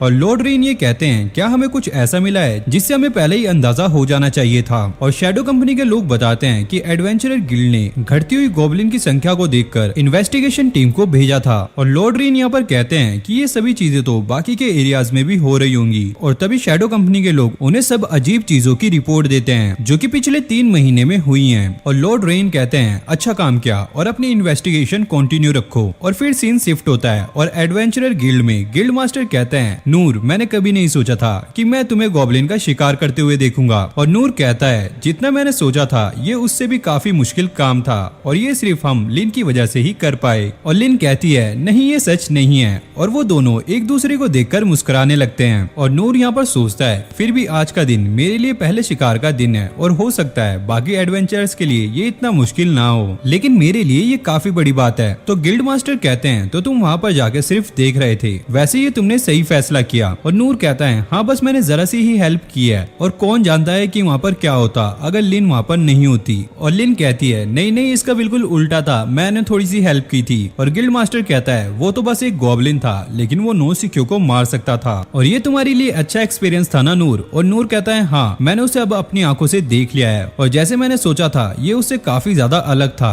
और मैंने कभी नहीं सोचा था कि उसके माथे पर एक स्टोन भी होगा जो कि उसकी कमजोरी होगी। और गिल्ड मास्टर कहता है क्या माथे पर स्टोन? नूर कहता है हाँ उसके माथे पर एक लाल कलर का काफी खूबसूरत स्टोन था। और गिल्ड मास्टर कहता है अच्छा माना स्टोन, और वैसे ही उसके गले या दिल में मिलता है और तुम श्योर हो ना वो एक गॉबलिन ही था? और नूर लिन से कहता है वो गॉबलिन ही तो था। और लिन कहती है हाँ सेंसे अगर आपको लगा वो गॉबलिन था तो वो गॉबलिन ही होगा और इस बात से कोई फर्क नहीं पड़ता कि कोई और क्या कहता है। और गिल्ड मास्टर कहता है अच्छा तो वो कोई रेयर गॉबलिन होगा, तो चलो अब मुझे तुम प्रूफ दो कि तुमने उसे मारा है जिससे मैं तुम्हारी पेमेंट कर सकूं। और ये सुनने के बाद नूर और लिन एक दूसरे को देखने लगते हैं और गिल्ड मास्टर कहता है मैंने तुम्हें कहा था कहीं तुम भूल तो नहीं गए कि उसका सीधा कान काट के लाना था। और नूर कहता है हमने तो उसे जलाकर राख भी कर दिया। और इसके बाद हमें दिखाया जाता है कि रेन यहाँ पर रिपोर्ट पढ़ रहा होता है और वो देखकर हैरान होता है कि पूरी टेरिटरी में अजीब अजीब चीजें हो रही हैं और वो ये देखकर समझ जाता है कि उनकी टेरिटरी में दुश्मन काफी अंदर तक आ चुके हैं। तो वो उन सभी को इन्वेस्टिगेशन का ऑर्डर दे देता है और वो कहता है कि वो उन सभी को इंक्लूड करें जो कि अनकवर और कंसीलमेंट मैजिक को डिटेक्ट करना जानते हैं। और वो 6 सॉवरेन को बुलाने का भी ऑर्डर दे देता है। और उनके जाने के बाद वो सोचने लगता है कि उनकी कंट्री ने ऐसा क्या किया है जो कि मैजिक एम्पायर उनको डिस्ट्रॉय करने के चक्कर में लगा हुआ है। और वहीं दूसरी तरफ हम देखते हैं नूर और लिन एक साथ डिनर कर रहे होते हैं और लिन कहती है गिल्ड मास्टर कितने अच्छे हैं, वैसे हम कान लाना भूल गए थे लेकिन फिर भी उन्होंने हमें रिवॉर्ड दे दिया। और नूर यहाँ पर रिवॉर्ड लेना नहीं चाहता था लेकिन गिल्ड मास्टर ने उसे यहाँ पे कन्वेंस कर लिया था, लेकिन वो अपना पहला मॉन्स्टर हंट करके काफी ज्यादा खुश था। लेकिन तभी अचानक वो ये सोचकर उदास होने लगता है कि लिन आखिरकार कब तक उसके साथ रहेगी, अब तो उसकी फैमिली को भी उसकी फिक्र होने लगी होगी। लेकिन तभी लिन यहाँ पर बोलती है कि अब वो घर जा रही है और वो घर जाने के लिए नूर से परमिशन मांगती है जिसकी परमिशन नूर उसे दे देता है और उसकी मदद करने के लिए उसको शुक्रिया भी कहता है। और वहीं उन्हें पूरे टाउन में ढूंढते ढूंढते रेन वहाँ पर आता है और रेन नूर से एक फेवर मांगता है कि वो कल लिन को लेकर पहाड़ों के टाउन चला जाए। और नूर को यहाँ पर समझ नहीं आता कि वो ऐसा क्यों कह रहा है और रेन कहता है कि वो सारी सारी बातें नहीं बता सकता, लेकिन वो नूर से रिक्वेस्ट करता है कि उसे उसकी मदद की जरूरत है और वो कहता है कि सारी अरेंजमेंट और कैरेज को तैयार कर दिया गया है और वो नूर से प्रॉमिस करता है कि वो उसको काफी अच्छा रिवॉर्ड देगा, क्योंकि सिर्फ वही है जिस पर भरोसा किया जा सकता है, जिस पर नूर यहाँ पर मान जाता है। और अगले दिन नूर लिन के साथ निकल जाता है और वो कहता है भले इस क्वेस्ट का रिवॉर्ड अच्छा हो, लेकिन मेरा यहाँ पर आने का मेन रीजन ये है क्योंकि मुझे पहली बार कैरेज में बैठने का मौका मिलता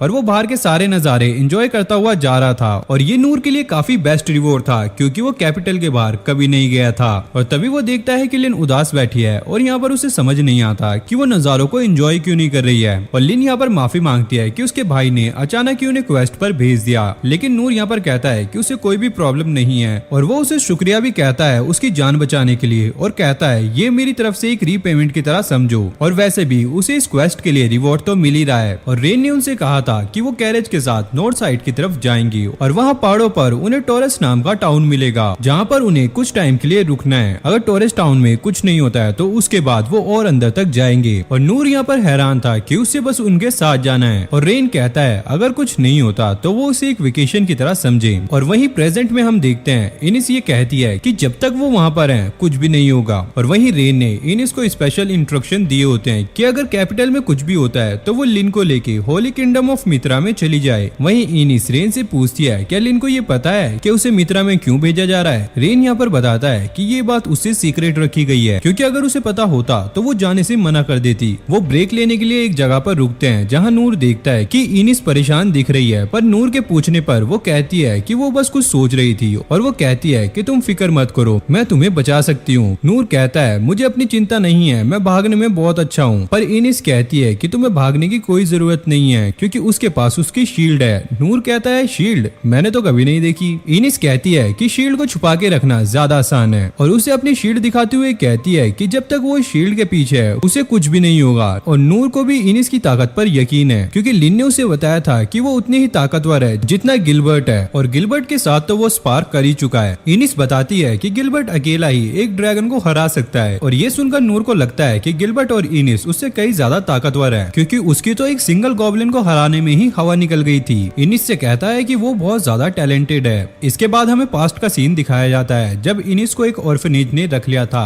उसे वहाँ पता चला था कि उसके पास एक मिस्टीरियस पावर है और जब एक बच्चे ने ये चेक करने की कोशिश की तो उसे वहाँ पर चोट लग गई थी। उस बच्चे की मरहम पट्टी करने के बाद हेडमास्टर इनिस से मिलने जाता है और उसे अपनी पावर शो करने के लिए कहता है। और जब इनिस अपनी पावर दिखाती है ओकुन ये कहता है कि हेवंस का गिफ्ट है क्योंकि ये बहुत यूनिक है और वो कहता है कि वो इससे ऐसी तलवार बना सकती है जिससे किसी भी चीज को काटा जा सकता है और ऐसी शील्ड भी जिससे किसी भी अटैक से डिफेंड किया जा सकता है। और वो आगे बताता है कि उसमें इतनी पावर है कि वो पूरे नेशन को खत्म कर सकती है। और ये सुनकर इनिस थोड़ी सी घबरा जाती है तो डेंडल कहता है कि तुम फिक्र मत करो, मैं तुम्हें तुम्हारी पावर को कंट्रोल करना सिखा दूंगा ताकि गलती से किसी को भी नुकसान ना हो। और उसके ट्रेनिंग देने के बावजूद भी इनिस को ये डर लगा रहा कि वो गलती से किसी को नुकसान ना पहुंचा दे, तो इसलिए वो दूसरों से अलग रहने लगी और वो दूसरों से मिलना और बात करना अवॉइड करने लगी जब तक कि वो नूर से नहीं मिली क्योंकि ये नाम वो पहले सुन चुकी है क्योंकि उसके ट्रेनिंग के दिनों में मॉन्स्टर वहाँ पर हमला करते ही रहते थे और डेंडाल हमेशा आगे रहकर लड़ता था जो कि उसका टीचर भी था और उसके पिता की तरह भी। और लड़ाई के दौरान वो हमेशा कहता था कि चीजें कितनी आसान होती अगर यहाँ पर नूर होता तो।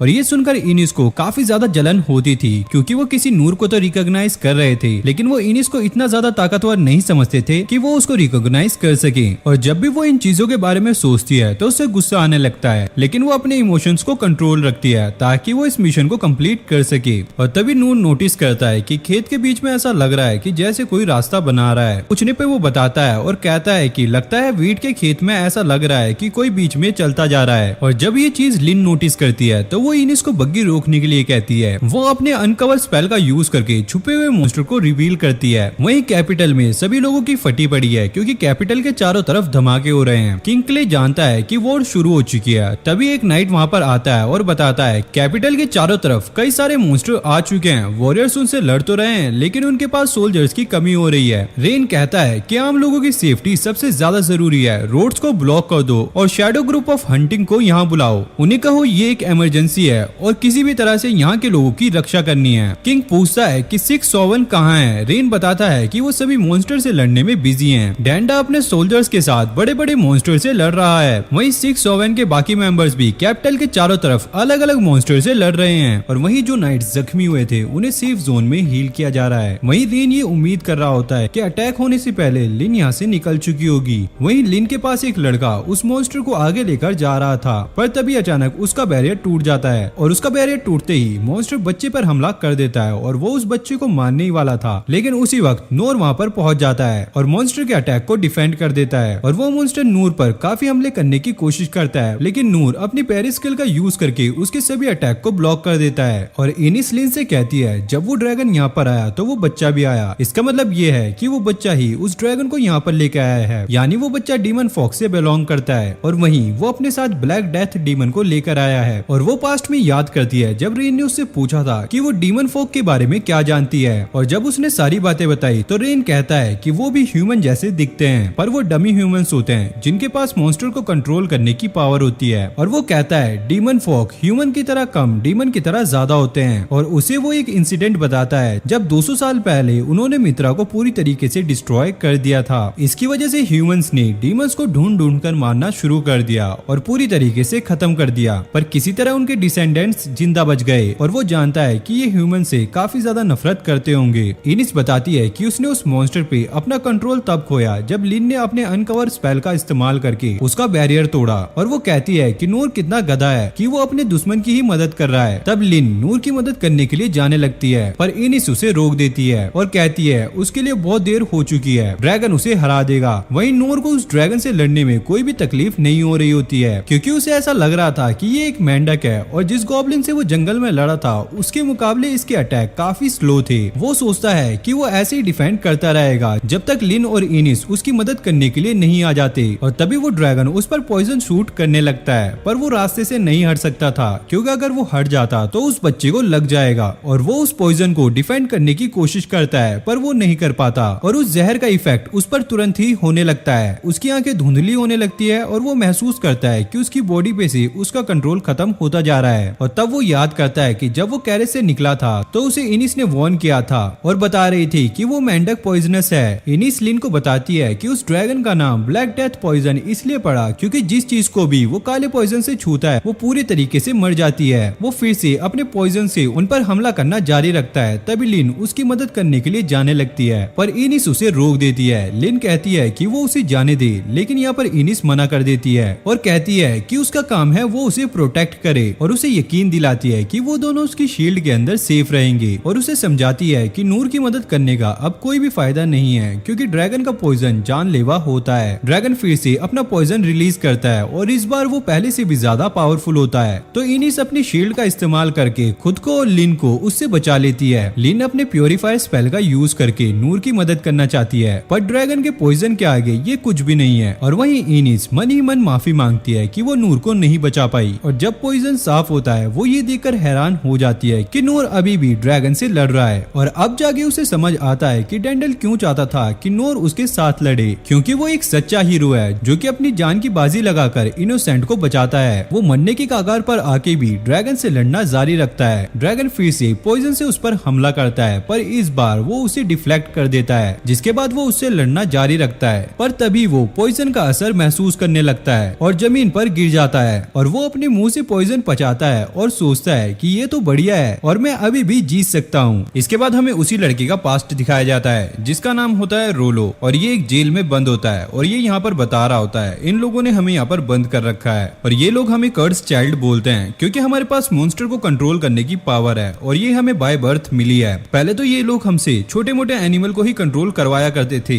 लेकिन एकदम से एक बंदे को आइडिया आया कि ये मॉन्स्टर को कंट्रोल करा के इंसानों को मरवा भी सकते हैं, तो इसलिए इन लोगों ने यहाँ पर जंग छेड़ दी। लेकिन हम लोग इनसे नफरत करते हैं और यहाँ पर हम देखते हैं कि रोलो एक बंदे को देख रहा होता है और तभी वो बंदा इसके पास आता है और बोलता है अपनी गंदी नजर मुझसे दूर रखो, जिसके बाद वो रोलो को मारने लगता है। लेकिन यहाँ पर रोलो पूछता है आखिरकार मेरी गलती क्या है, जिसके बाद ये बंदा उसे और भी ज्यादा मारने लगता है और वो बोलता है आखिरकार तुम्हारी हिम्मत कैसे हुई यहाँ पर अपना मुंह खोलने की, जिसके बाद वो उसे मारकर यहाँ से चला जाता है। और इसके जाने के बाद रोलो ये कहता है कि ये लोग हमें बहुत ज्यादा मारते हैं, अगर हम इनसे कुछ भी पूछें तो उसके बाद तो ये हमें और भी ज्यादा मारते हैं और उसके बाद तो ये लोग हमें 3 दिन तक खाना भी नहीं देते, सिर्फ पानी देते हैं। और कुछ दिनों बाद मुझे ये इंसानों के पास ले गया जो कि मुझसे नफरत करते हैं, साथ ही मैं इंसानों की बातें सुन सकता हूँ शायद मेरे कर्ज की वजह से। फिर हम इंसानों को देखते हैं जो कि अपने मन में बोल रहे होते होते हैं। इस बंदे ने मेरी मॉम को मारा है, मैं इसको बिल्कुल भी नहीं छोड़ने वाला। इसकी वजह से मेरा पूरा परिवार खत्म हो चुका है। और फिर रोलो कहता है जैसे इन लोगों को पता चला कि मैं इनकी मन की बातें सुन सकता हूँ, ये लोग और ज्यादा पागल हो गए और मेरे ऊपर पत्थर मारने लगे। मैंने यहाँ पर कभी भी रिवेंज लेने के बारे में नहीं सोचा है, ना ही मेरे मन में ख्याल आया है। लेकिन यहाँ पर जब भी ये लोग मुझे मारते हैं मुझे बहुत ज्यादा बुरा लगता है और साथ ही मैं अपने खून को दोबारा नहीं देखना चाहता। उसके बाद हम देखते हैं कि इसके पास एक बंदा आता है और वो इसे कहता है कि तुम्हें इन मॉन्स्टर का इस्तेमाल करना है और इनको सेफली कंट्री में एंटर करवाना है। मुझे पता है कि इन मॉन्स्टर को कंट्री के अंदर नहीं घुसने दिया जाएगा, इसलिए मैं चाहता हूँ कि तुम इन मॉन्स्टर को ले जाओ और उनको कंट्री में एंटर करवाओ और तुम हमारे बंदों की हेल्प भी कर सकते हो। अब इससे ज्यादा सम्मान की बात तुम्हारे लिए क्या होगी? अगर तुम हमारा काम पूरा करा देते हो तो मैं तुम्हारे साथियों को कभी भी नहीं मारूंगा और साथ में तुम्हें अच्छा खाना भी दूंगा। लेकिन अगर तुम ये काम करने से मना करते हो तो यहाँ पे कुछ भी चेंज नहीं होगा।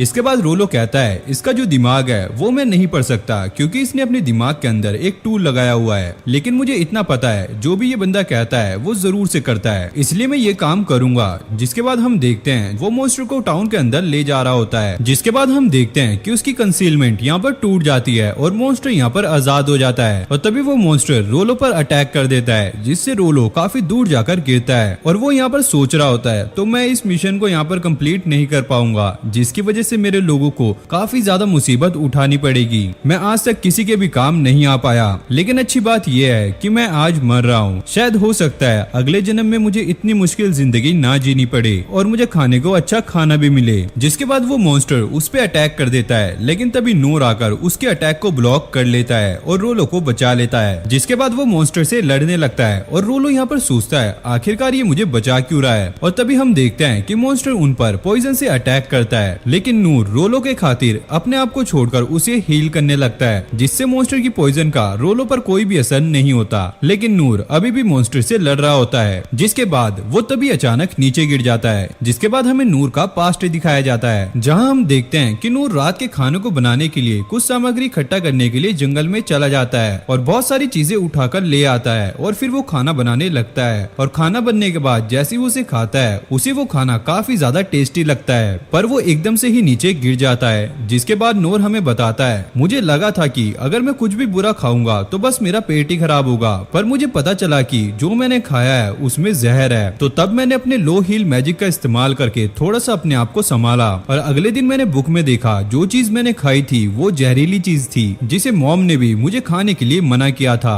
फिर हम देखते हैं कि इतनी बुरी हालत में भी नूर अगले दिन अपनी ट्रेनिंग करने के लिए चला जाता है और जैसे ही उसे दोबारा खून की उल्टी होती है वो लो हील मैजिक का इस्तेमाल करके अपने आप को ठीक कर लेता है। और फिर हम देखते हैं कि थोड़े टाइम बाद वो पूरी तरीके से ठीक हो जाता है, लेकिन अब उसे बहुत ज्यादा भूख लगने लगती है, इसलिए वो खाना ढूंढने के लिए जंगल में चला जाता है। पर तभी उसे एक जहरीला सांप काट लेता है, जिसे नूर मार देता है और खुद भी यहाँ पर बेहोश हो जाता है। लेकिन थोड़ी देर बाद जैसे ही वो उठता है वो यहाँ पर बिल्कुल ही ठीक होता है और उस सांप को पकाकर खा जाता है। और तब हम देखते हैं कि वो सांप उसे बहुत ज्यादा टेस्टी लगता है। फिर अगले दिन भी वो ऐसा ही करता है, उस सांप को पकड़कर फिर से खाने लगता है और तब उसे पता चलता है कि उसके ऊपर पॉइजन का असर धीरे धीरे हो रहा है और वो सोचता है शायद इससे उसे एक न्यू स्किल मिल जाएगी, जिस वजह से वो बहुत सारी जहरीली चीजें खाने लगता है, पर उसे फिर भी कोई स्किल नहीं मिलती। तब नोर सोचता है किसे पता था कि पॉइजन चीजें इतनी ज्यादा टेस्टी होंगी और मैं बिना चिंता के खा सकता हूँ। अगर दूसरे शब्दों में कहूँ तो हो सकता है ये फ्रॉग भी काफी ज्यादा टेस्टी हो। जिसके बाद वो मॉन्स्टर दोबारा से नोर पे हमला कर देता है, लेकिन नोर इस बार उसके हमले से बच जाता है। जिसके बाद नोर यहाँ पर सोचता है कि इस पॉइजन का असर पहले मैं खत्म नहीं कर पाया, जिस वजह से मुझे यहाँ पर खून की उल्टी होने लगी, पर लगता है इसका असर अब मुझ पर ज्यादा नहीं हो रहा है। और फिर वो मॉन्स्टर दोबारा से नोर पर हमला करना स्टार्ट कर देता है और नोर यहाँ पर सारे अटैक को पैरी करना स्टार्ट कर देता है। फिर वो मॉन्स्टर अपने आसपास की सारी हवाओं को खींचकर एक फाइनल अटैक करने की कोशिश कर रहा होता है, पर जैसे ही वो पॉइजन गैस को छोड़ने के लिए अपना मुंह खोलता है, लेकिन तभी नूर अपनी तलवार से उसका मुंह बंद कर देता है, जिस वजह से उस मॉन्स्टर का मुंह अपनी ही गैस से फट जाता है और वो मॉन्स्टर उस पॉइजन की वजह से मर जाता है। और नूर कहता है कि ये मॉन्स्टर दिखने में काफी ज्यादा खतरनाक है, लेकिन खाने में उतना ही ज्यादा टेस्टी होगा।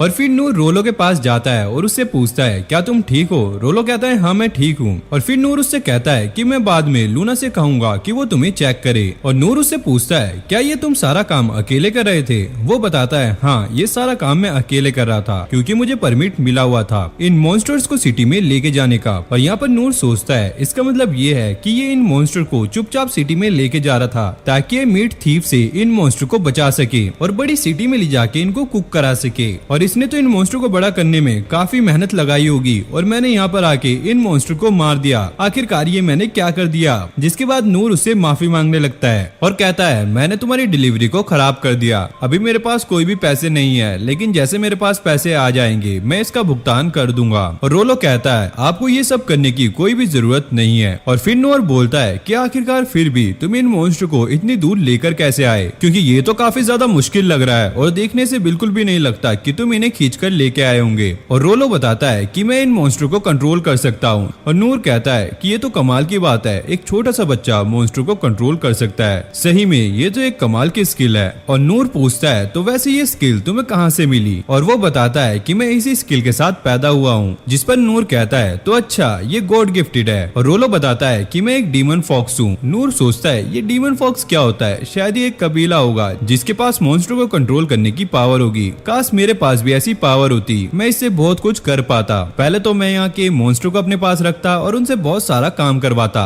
और साथ ही जो लेटर्स होते हैं उनको भी डिलीवर करा सकता था और रात को मैं उनको अपना गार्ड भी बना सकता था और मुझे डरने की भी कोई जरूरत नहीं होती। और नोर बोलता है ये तो बिल्कुल कमाल की स्किल है। और रोलो बोलता है कि आपको डर नहीं लग रहा है? नोर बोलता है आखिरकार मुझे डर क्यों लगना चाहिए? फिर वो लड़का बताता है कि सभी लोग मेरे से डरते हैं क्योंकि मेरे पास मॉन्स्टर को कंट्रोल करने की पावर है। और नोर कहता है शायद वो लोग मेरी तरह नहीं सोचते। वैसे भी तुम्हारे पास कोई भी एबिलिटी हो, लेकिन तुम बहुत ज्यादा अमेजिंग हो और साथ ही तुम्हारी स्किल लोगों के लिए काफी ज्यादा यूजफुल है और ये बहुत ज्यादा अच्छा टैलेंट है। रोलो कहता है क्या सच में मैं लोगों के काम आ सकता हूँ? और यहाँ पर नोर सोचता है मैं समझ गया हूँ कि ये वर्ल्ड कितना ज्यादा अलग है। मेरे पास कोई भी पावर नहीं है, लेकिन ये मुझसे काफी अलग है। इसके पास पावर है लेकिन फिर भी ये अपने आप को छोटा महसूस करता है। शायद ये इसलिए है क्योंकि जिस इन्वायरमेंट में ये पैदा हुआ था उस इन्वायरमेंट में इसको सही से नहीं रखा गया। जिस पर नूर कहता है हाँ बिल्कुल, तुम बहुत ही अच्छी हेल्प कर सकते हो, तुम मुझसे भी ज्यादा यूजफुल साबित हो सकते हो। और तभी यहाँ पर लूना आ जाती है और वो पूछती है क्या आपको ट्रीटमेंट की जरूरत है? तो नूर बोलता है नहीं, वैसे तो मैं अपनी तारीफ नहीं करना चाहता, लेकिन मेरी बॉडी पॉइजन पे रिएक्ट नहीं करती, यानी कि मेरी बॉडी पॉइजन प्रूफ है। और लूना यहाँ पर कहती है कमाल की बात है, जो पॉइजन पूरी दुनिया को खत्म कर सकता है उससे नूर को कुछ भी नहीं होता। आखिरकार कोई भी इस तरह का पॉइजन कैसे कंट्रोल कर सकता है? और यहाँ पर लूना कहती है जो स्पिरिट होती है वो काफी ज्यादा तपस्या करती है जिससे उन्हें कमाल की स्किल मिलती है जो कि हीलिंग स्किल होती है और वो किसी भी चोट को टच करके उसे ठीक कर सकते हैं और उन्हें ये पाने में लगभग 40 साल से भी ज्यादा लग जाते हैं। लेकिन नूर को इसी एज में ये मिल चुकी है। और नूर लूना से कहता है तुम रोलो को चेक कर लो। और लूना यहाँ पर बताती है कि ये एक डीमन फॉक्स है, शायद इसीलिए आपने इसे अपने साथ रखा हुआ है और आप इसका क्या करना चाहते हो? तो नूर कहता है मैं चाहता हूँ कि हम इसे अपने साथ राइड करा दें। और लूना बताती है कि बहुत सारी कंट्रीज जो हैं वो इस बंदे को मारना चाहती हैं और यही बंदा इन मॉन्स्टर को भी यहाँ पर लेके आया है। और नूर कहता है हाँ मुझे पता है और मुझे इस फीड के लिए काफी ज्यादा बुरा लग रहा है क्योंकि ये बच्चा इन मॉन्स्टर को सिटी के अंदर डिलीवर करना चाहता था। और ये सुनकर वो दोनों काफी ज्यादा चौंक जाती हैं। और लूना कहती है सही में ये बंदा काफी ज्यादा डेंजरस है। इनिस कहती है पहले तुम ये बताओ कि आखिरकार तुम्हें ये काम करने के लिए किसने कहा? रोलो बताता है कि मुझे इसके बारे में कुछ भी नहीं पता।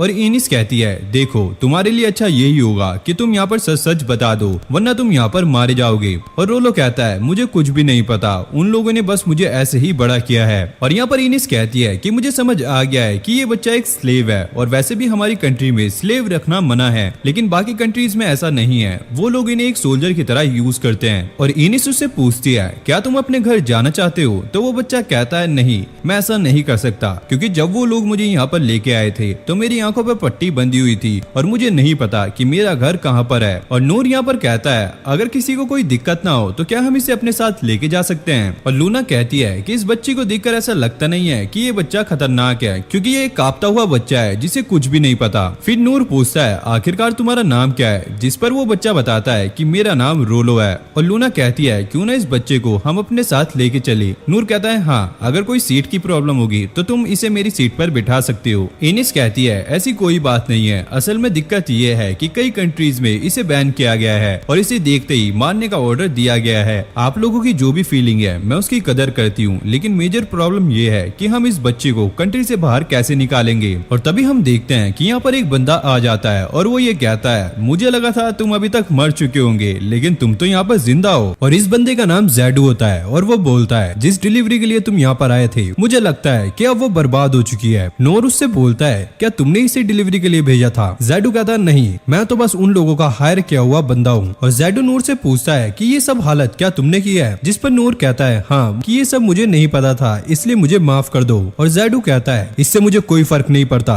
बस मैं इस बच्चे को लेने आया हूँ। जिसके बाद वो रोलो पे अटैक कर देता है, लेकिन नूर यहाँ पर पैरी करके उसे रोक लेता है। और नूर पूछता है, आखिरकार तुम ये क्यों कर रहे हो? और जूडू बोलता है कि इस लड़के की लाश मुझे पैसे दिलवा सकती है, मैं इसको जिंदा भी लेके जा सकता हूँ, जिसके बाद मेरा क्लाइंट इसे मार देगा, लेकिन इतनी मुसीबत कौन करे, मैं इसको यहीं पे खुद ही मार दूंगा। और फिर ये दोनों काफी खतरनाक तरीके से आपस में लड़ने लगते हैं और ये देखकर बाकी लोगों को काफी ज्यादा डर लग रहा होता है। वहीं इनेस बोलती है, लेडी लिन, मेरे पास से कहीं मत जाना। जिसके बाद जाडू दोबारा से नूर पर अटैक कर देता है, लेकिन नूर उसके हर हमले को यहाँ पर पैरी कर रहा होता है। और ये देखकर जाडू को काफी ज्यादा गुस्सा आता है और वो कहता है, तुम मेरे रास्ते में आ रहे हो, इसलिए मुझे सबसे पहले तुम्हें ही खत्म करना होगा। जिसके बाद वो बहुत तेजी से दोबारा से नूर पे अटैक करता है, लेकिन नूर इस बार भी उसके अटैक को पैरी कर लेता है। लेकिन अटैक का फोर्स ज्यादा होने की वजह से नूर और रोलो उड़कर काफी दूर जाकर गिरते हैं। और नूर यहाँ पर ये देखकर हैरान था कि जोडो बस अपने छोटे से ब्लेड से ही उस पर अटैक कर रहा है और ये अटैक काफी ज्यादा खतरनाक थे। तभी हम देखते हैं कि जाडू का एक ब्लेड वहाँ पर टूट जाता है, तभी वो एक और ब्लेड बाहर निकाल लेता है। जिसके बाद वो नूर पर दोबारा से अटैक करना स्टार्ट कर देता है और नूर सोचता है, आखिरकार ये रुक क्यों नहीं रहा है। और जाडू भी यहाँ पर काफी ज्यादा गुस्से में होता है और वो सोच रहा होता है कि आखिरकार ये मर क्यों नहीं रहा है। और ये दोनों काफी खतरनाक तरीके से लड़ रहे होते हैं। वहीं लिन ये देखकर काफी ज्यादा हैरान होती है और वो ये कहती है कि ये बहुत ज्यादा खतरनाक तरीके से लड़ रहे हैं, अगर मैं इनके बीच में गई तो मेरा कचुम्बर बन जाएगा। जिसके बाद इनेस उसके पास आकर एक प्रोटेक्शन शील्ड बना देती है और उससे कहती है कि तुम सिर्फ मेरे पीछे रहना। और इनेस बताती है कि मुझे याद आ गया है कि ये बंदा कौन है, इसका नाम डेड मैन जाडू है और ये पुराना एक एस रैंक एडवेंचरर है। उसके बाद हमें पास्ट दिखाया जाता है जहाँ पे 6 सुपीरियर्स की मीटिंग चल रही होती है और तभी वहाँ पर बीच में इनेस आ जाती है, जिसे गिलबर्ट ये कहता है, इनेस तुम यहाँ पर क्या कर रही हो? और इनेस यहाँ पर बताती है कि उसे अनसॉल्व्ड केस में से एक रिपोर्ट मिली है जिसमें लिखा है कि टारगेट मर चुका है, लेकिन हम लोग यहाँ पर ऐसे एक्ट क्यों कर रहे हैं कि अभी भी वो टारगेट जिंदा है। और डंडार यहाँ पर कहता है कि उसे रहने दो, ऑफिशियली वो टारगेट मर चुका है। और तासिक कहता है ये केस डेड मैन जाडू का है, जो कि बहुत ही यंग एज में एस रैंक एडवेंचरर बन गया था और उसके बाद एस रैंक का टारगेट बन गया। तो ओकन कहता है, क्या तुम ये बात जानना चाहते हो? तो वो बताता है, जब वो बच्चा था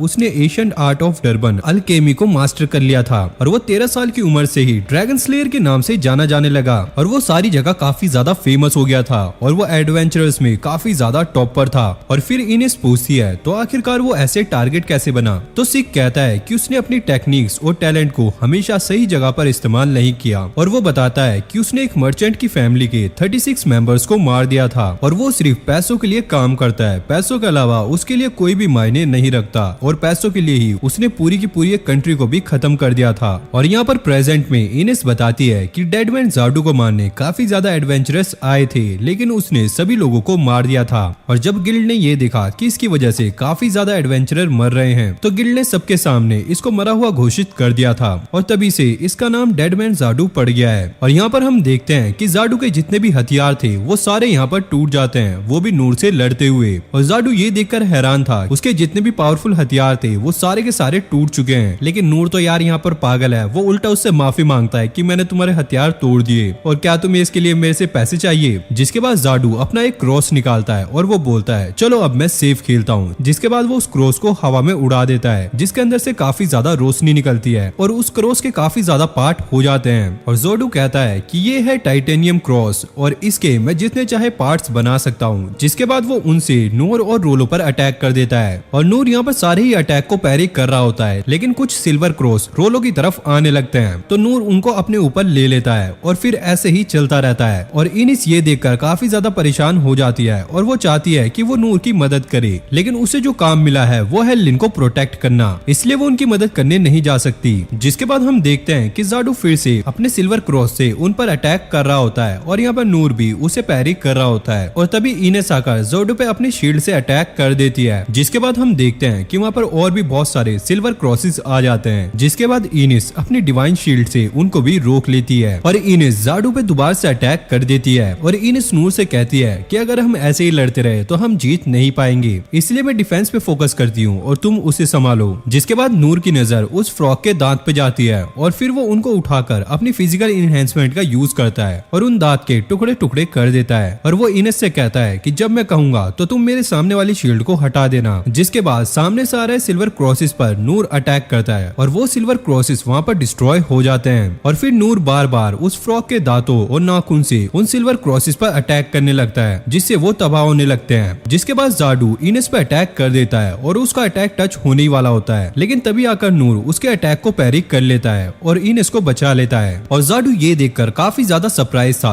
कि नूर ने उसके सारे अटैक को पैरी कर लिया था, साथ में उसके जितने भी वेपन्स थे वो भी यहाँ पर तोड़ दिए। और जाडू कहता है तुम तो काफी ज्यादा अजीब हो, साथ में ये जो स्वॉर्ड है ये भी काफी ज्यादा अजीब है, और आखिरकार तुम मेरे अटैक को रोक कैसे पा रहे हो। और नूर पूछता है क्या तुम हम पर दोबारा से अटैक करने वाले हो। और जाडू कहता है नहीं, ये मिथ्रेल चारों तरफ फैल चुका है और इसलिए मैं इसे इकट्ठा नहीं कर सकता, इसलिए अभी मैं जा रहा हूँ और तुमसे बाद में कभी लड़ूंगा। और जाडू बताता है कि रॉयल कैपिटल में एक सेलिब्रेशन चल रही है। इनेस पूछती है आखिरकार तुम्हारा मतलब क्या है, और वो कहता है मुझे ये तो नहीं पता कि वहाँ पर क्या चल रहा है, लेकिन मुझे इतना पता है वहाँ पर एक बहुत बड़ा धमाका होने वाला है। और इतना कह के वो यहाँ से चला जाता है, लेकिन जाते जाते वो ये कहता है कि मैं तुम्हें बेचकर काफी अच्छे पैसे कमा सकता था डीमन फॉक, लेकिन इसकी वजह से मैं तुम्हें नहीं मार पाया। जिसके बाद वो दोबारा से अटैक कर देता है, लेकिन नूर उसके इस अटैक को भी पैरी कर लेता है और वो अचानक से ही यहाँ से गायब हो जाता है। जिसके बाद लिन कहती है कि आखिरकार कैपिटल में धमाकेदार क्या होने वाला है। नूर कहता है कि अभी तक ये तो नहीं पता कि वहाँ पर क्या होने वाला है, लेकिन हम कैपिटल से ज्यादा दूर नहीं आए हैं, इसलिए हमें दोबारा से वापस जाना पड़ेगा। और रोलो यहाँ पर डरने लगता है और उन सभी को रॉयल कैपिटल जाने के लिए मना करता है। और वो कहता है कि मैंने सुना है कि एक बहुत बड़ी चीज रॉयल कैपिटल जा रही है और वो इतनी ज्यादा खतरनाक है कि वो पूरी की पूरी सिटी को भी खत्म कर सकती है। जिसके बाद वो रॉयल कैपिटल में जाने के लिए तैयार हो जाते हैं और नूर रोलो से कहता है अगर तुम हमारे साथ नहीं जाना चाहते तो तुम अभी हमारे से अलग हो सकते हो। लेकिन रोलो कहता है नहीं, मैं तुम्हारे साथ चलूंगा, भले ही मैं तुम्हारे काम ना हूँ, लेकिन जो बंदा उस बड़े से मॉन्स्टर को ला रहा है वो हम में से कोई एक ही होगा। जिसके बाद ये रॉयल कैपिटल के लिए निकल जाते हैं और लिन यहाँ पर काफी ज्यादा चिंता में होती है और वो ये सोचती है कि पता नहीं कैपिटल में क्या चल रहा है। लेकिन जब तक नूर मास्टर हमारे साथ हैं जिन्होंने ब्लैक डेड ड्रैगन और डेड मैन जाडू से फाइट की है, तो हमें डरने की कोई जरूरत नहीं है। ये पर्सन एक हीरो है और इसने हमारी लाइफ बचाई है और यही आगे भी हमें बचा सकता है, इसलिए हमें किसी भी तरीके से इनको रॉयल कैपिटल लेके जाना होगा। और यहाँ पर हम देखते हैं कि मॉन्स्टर के हमले से पूरी सिटी में काफी ज्यादा नुकसान हुआ होता है और यहाँ पर एक बंदा रेन को ये बताता है सिटी के सभी लोगों को इवैक्यूएट कर दिया गया है और 6 सोवेरियन की मदद से हमने एनिमीज को भी हरा दिया है। और रेन कहता है कि तुमने सही कहा, लेकिन पक्का वो दूसरे हमले की तैयारी कर रहे होंगे। उनको पता है हमारे सोल्जर्स काफी अलग अलग जगह पर बिखरे हुए हैं और हम भी काफी ज्यादा थके हुए हैं और यही सही मौका है हम पर अटैक करने का, इसलिए पक्का वो एक बहुत बड़े हमले की तैयारी कर रहे हैं। लेकिन हमें ये नहीं पता कि वो अटैक कहाँ से करेंगे।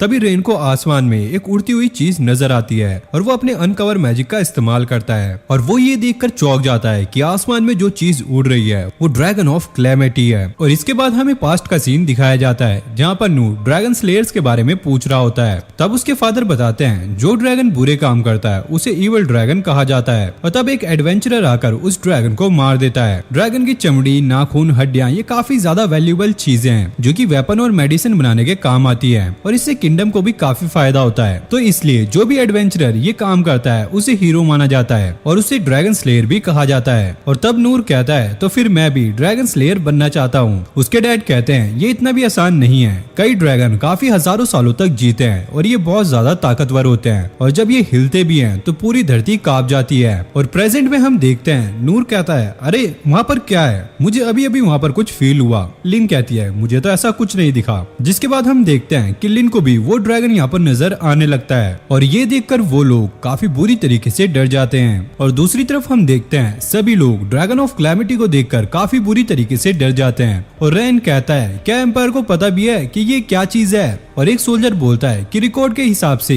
इस ड्रैगन को सोए हुए सिर्फ 150 साल ही हुए हैं, तो इसे तो अभी नींद में होना चाहिए था। रेन कहता है क्या उन लोगों ने इसे नींद से उठा दिया है? आखिरकार एक नॉर्मल ह्यूमंस की लड़ाई में ये ड्रैगन को कैसे यूज कर सकते हैं? और उस ड्रैगन के सिर्फ पंख हिलाने से ही आसपास की सारी चीजें तबाह होने लगती हैं। और तभी रेन सभी सोल्जर्स को वहाँ के लोगों को बाहर निकालने के लिए कहता है। और तब मियाने यहाँ पर कहती है कि सारे इवैक्यूएशन रूट्स बंद हो चुके हैं और इस टाइम तो 6 सोवेरियंस भी इधर उधर बिखर चुके हैं। इस टाइम तो सब कुछ होपलेस है। और यहाँ पर गिलबर्ट कहता है कि किंग आपको यहाँ से बाहर जाना चाहिए, हम इसके आगे कुछ भी नहीं है। और तब किंग क्लेस कहते हैं कि तुम्हारी ड्यूटी है लोगों को प्रोटेक्ट करना, तो इसलिए लोगों को बाहर लेकर जाओ, ये जॉब तुम्हारी है और यहाँ पर मैं अपनी ड्यूटी करूंगा। और फिर इनिस कहती है कि जब ये ड्रैगन यहाँ पर आ गया है तो आसपास की कोई भी चीजें नहीं बचने वाली और पक्का वहाँ के सारे लोगों को बाहर निकाला जा रहा होगा। और लिन कहती है कि मुझे पक्का यकीन है कि फादर ने वहीं पे रुकने का डिसाइड किया होगा ताकि वो लोगों की मदद कर सके, लेकिन मुझे पता है कि वो ड्रैगन इतना ज्यादा ताकतवर है कि फादर भी उसका सामना नहीं कर सकते। और नूर यहाँ पर कहता है तो अच्छा ड्रैगन ऐसे दिखाई देता है, ये तो सच में यार काफी बड़ा है, मैं तो पहली बार ड्रैगन को देख रहा हूँ। और वो लिन से पूछता है क्या तुम्हारे डैड और ब्रदर अभी भी उस टाउन में है? लिन कहते हैं हाँ मुझे लगता है कि वो अभी भी वहाँ पर है, लेकिन अब बहुत ज्यादा देर हो चुकी है। और नूर कहता है नहीं नहीं ऐसी कोई बात नहीं है, मैं अभी भी वहाँ पर दौड़ के पहुँच सकता हूँ। और लिन पूछती है आखिरकार आप भागकर वहाँ तक जाओगे कैसे? और नूर कहता है वैसे ही जो कि हमने गॉब्लिन हंट में किया था, मतलब कि विंड ब्लास्ट। और लिन कहती है हम ऐसा कर तो सकते हैं लेकिन पता नहीं वो काम करेगा भी या नहीं, और उसका इफेक्ट तो काफी ज्यादा होगा। और नूर कहता है चिंता मत करो, मेरे पास ये स्वॉर्ड है और वैसे भी तुम्हारे फादर ने और इस सिटी ने मेरे लिए बहुत कुछ किया है, तो इसलिए किसी भी कीमत पर मैं उनकी मदद करके रहूंगा। और अगर बात है उनको बचाकर यहाँ पे लाने की तो ये मैं आराम से कर सकता हूँ। और यहाँ पर हमें पास्ट दिखाया जाता है जहाँ पर मैजिक एम्पायर का किंग कहता है मैं तुम्हारी छोटी सी किंगडम को काफी आसानी से तबाह कर सकता हूँ। और तब किंग क्लेस कहते हैं तुम चाहे जो मर्जी कह लो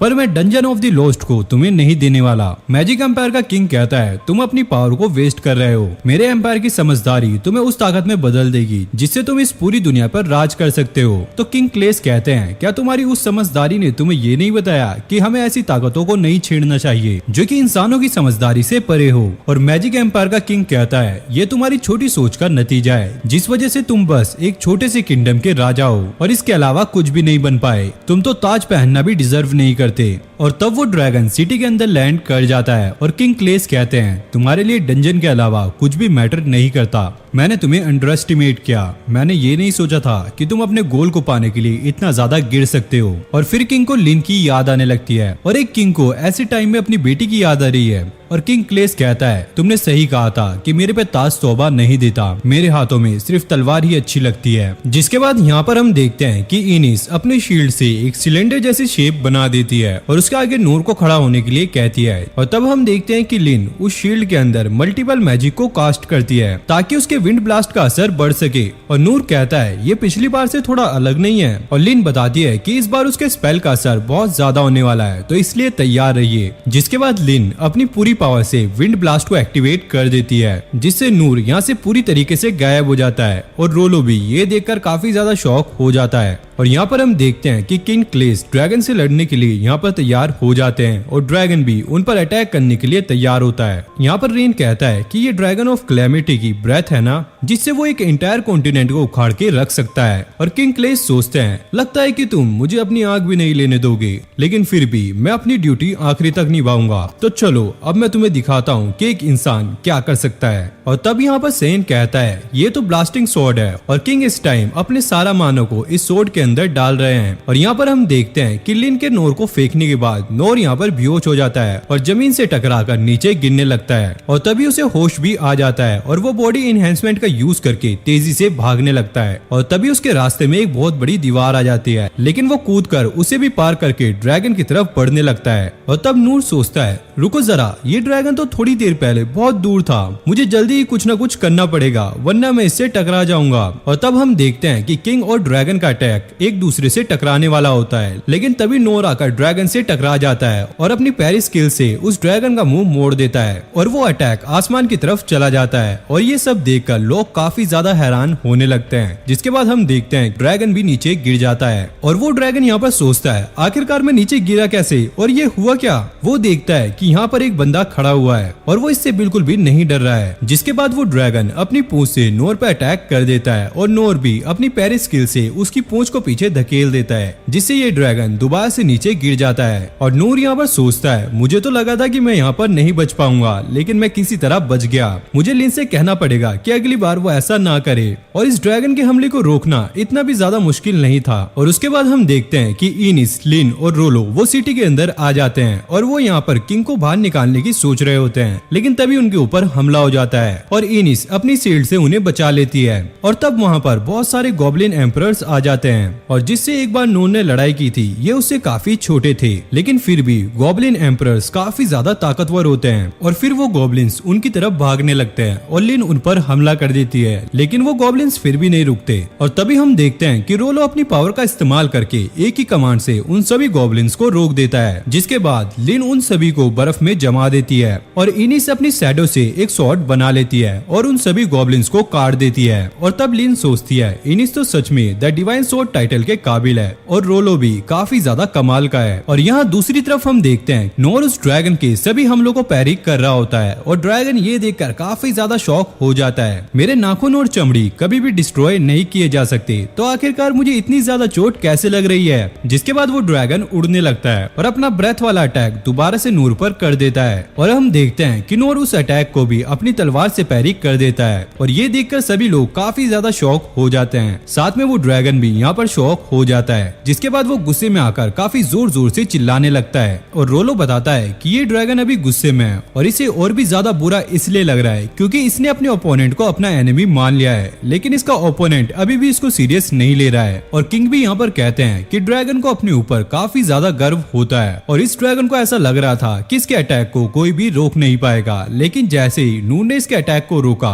इसका घमंड यहीं पर चूर हो गया और फिर वो ड्रैगन दोबारा से नूर पर अटैक कर देता है, लेकिन नूर इस बार उसके हमले को रोक लेता है और उसके नाखून को यहाँ पर तोड़ देता है। जिसके बाद वो ड्रैगन नूर के पास आकर लेट जाता है और लिन कहती है शायद ये ड्रैगन शांत हो गया है और नूर को भी समझ नहीं आ रहा होता है कि आखिरकार यहाँ पर चल क्या रहा है। और तब नूर को उस ड्रैगन का नाखून देखकर अपने फादर की बात याद आने लगती है, जिसमें उन्होंने बताया था कि असल में एक ड्रैगन स्लेयर कौन होता है। और नूर उस ड्रैगन को देखकर बोलता है लगता है मैं कभी भी हीरो नहीं बन पाऊंगा। और रोलो कहता है मुझे इस ड्रैगन को देखकर लगता है कि ये और नहीं लड़ना चाहता। और ये तीनों नूर के पास आने लगते हैं और इसी के साथ ये एपिसोड यहीं पर एंड हो जाता है। तो अगर आपको वीडियो अच्छी लगी तो वीडियो को लाइक करके चैनल को सब्सक्राइब कर लो और नेक्स्ट वीडियो के लिए आप मुझे कमेंट कर सकते हो। बाकी आप हमें सोशल मीडिया पे भी फॉलो कर सकते हो, जिनके लिंक आपको डिस्क्रिप्शन में मिल जाएंगे। बाकी मिलते हैं आपसे नेक्स्ट वीडियो में। Bye bye.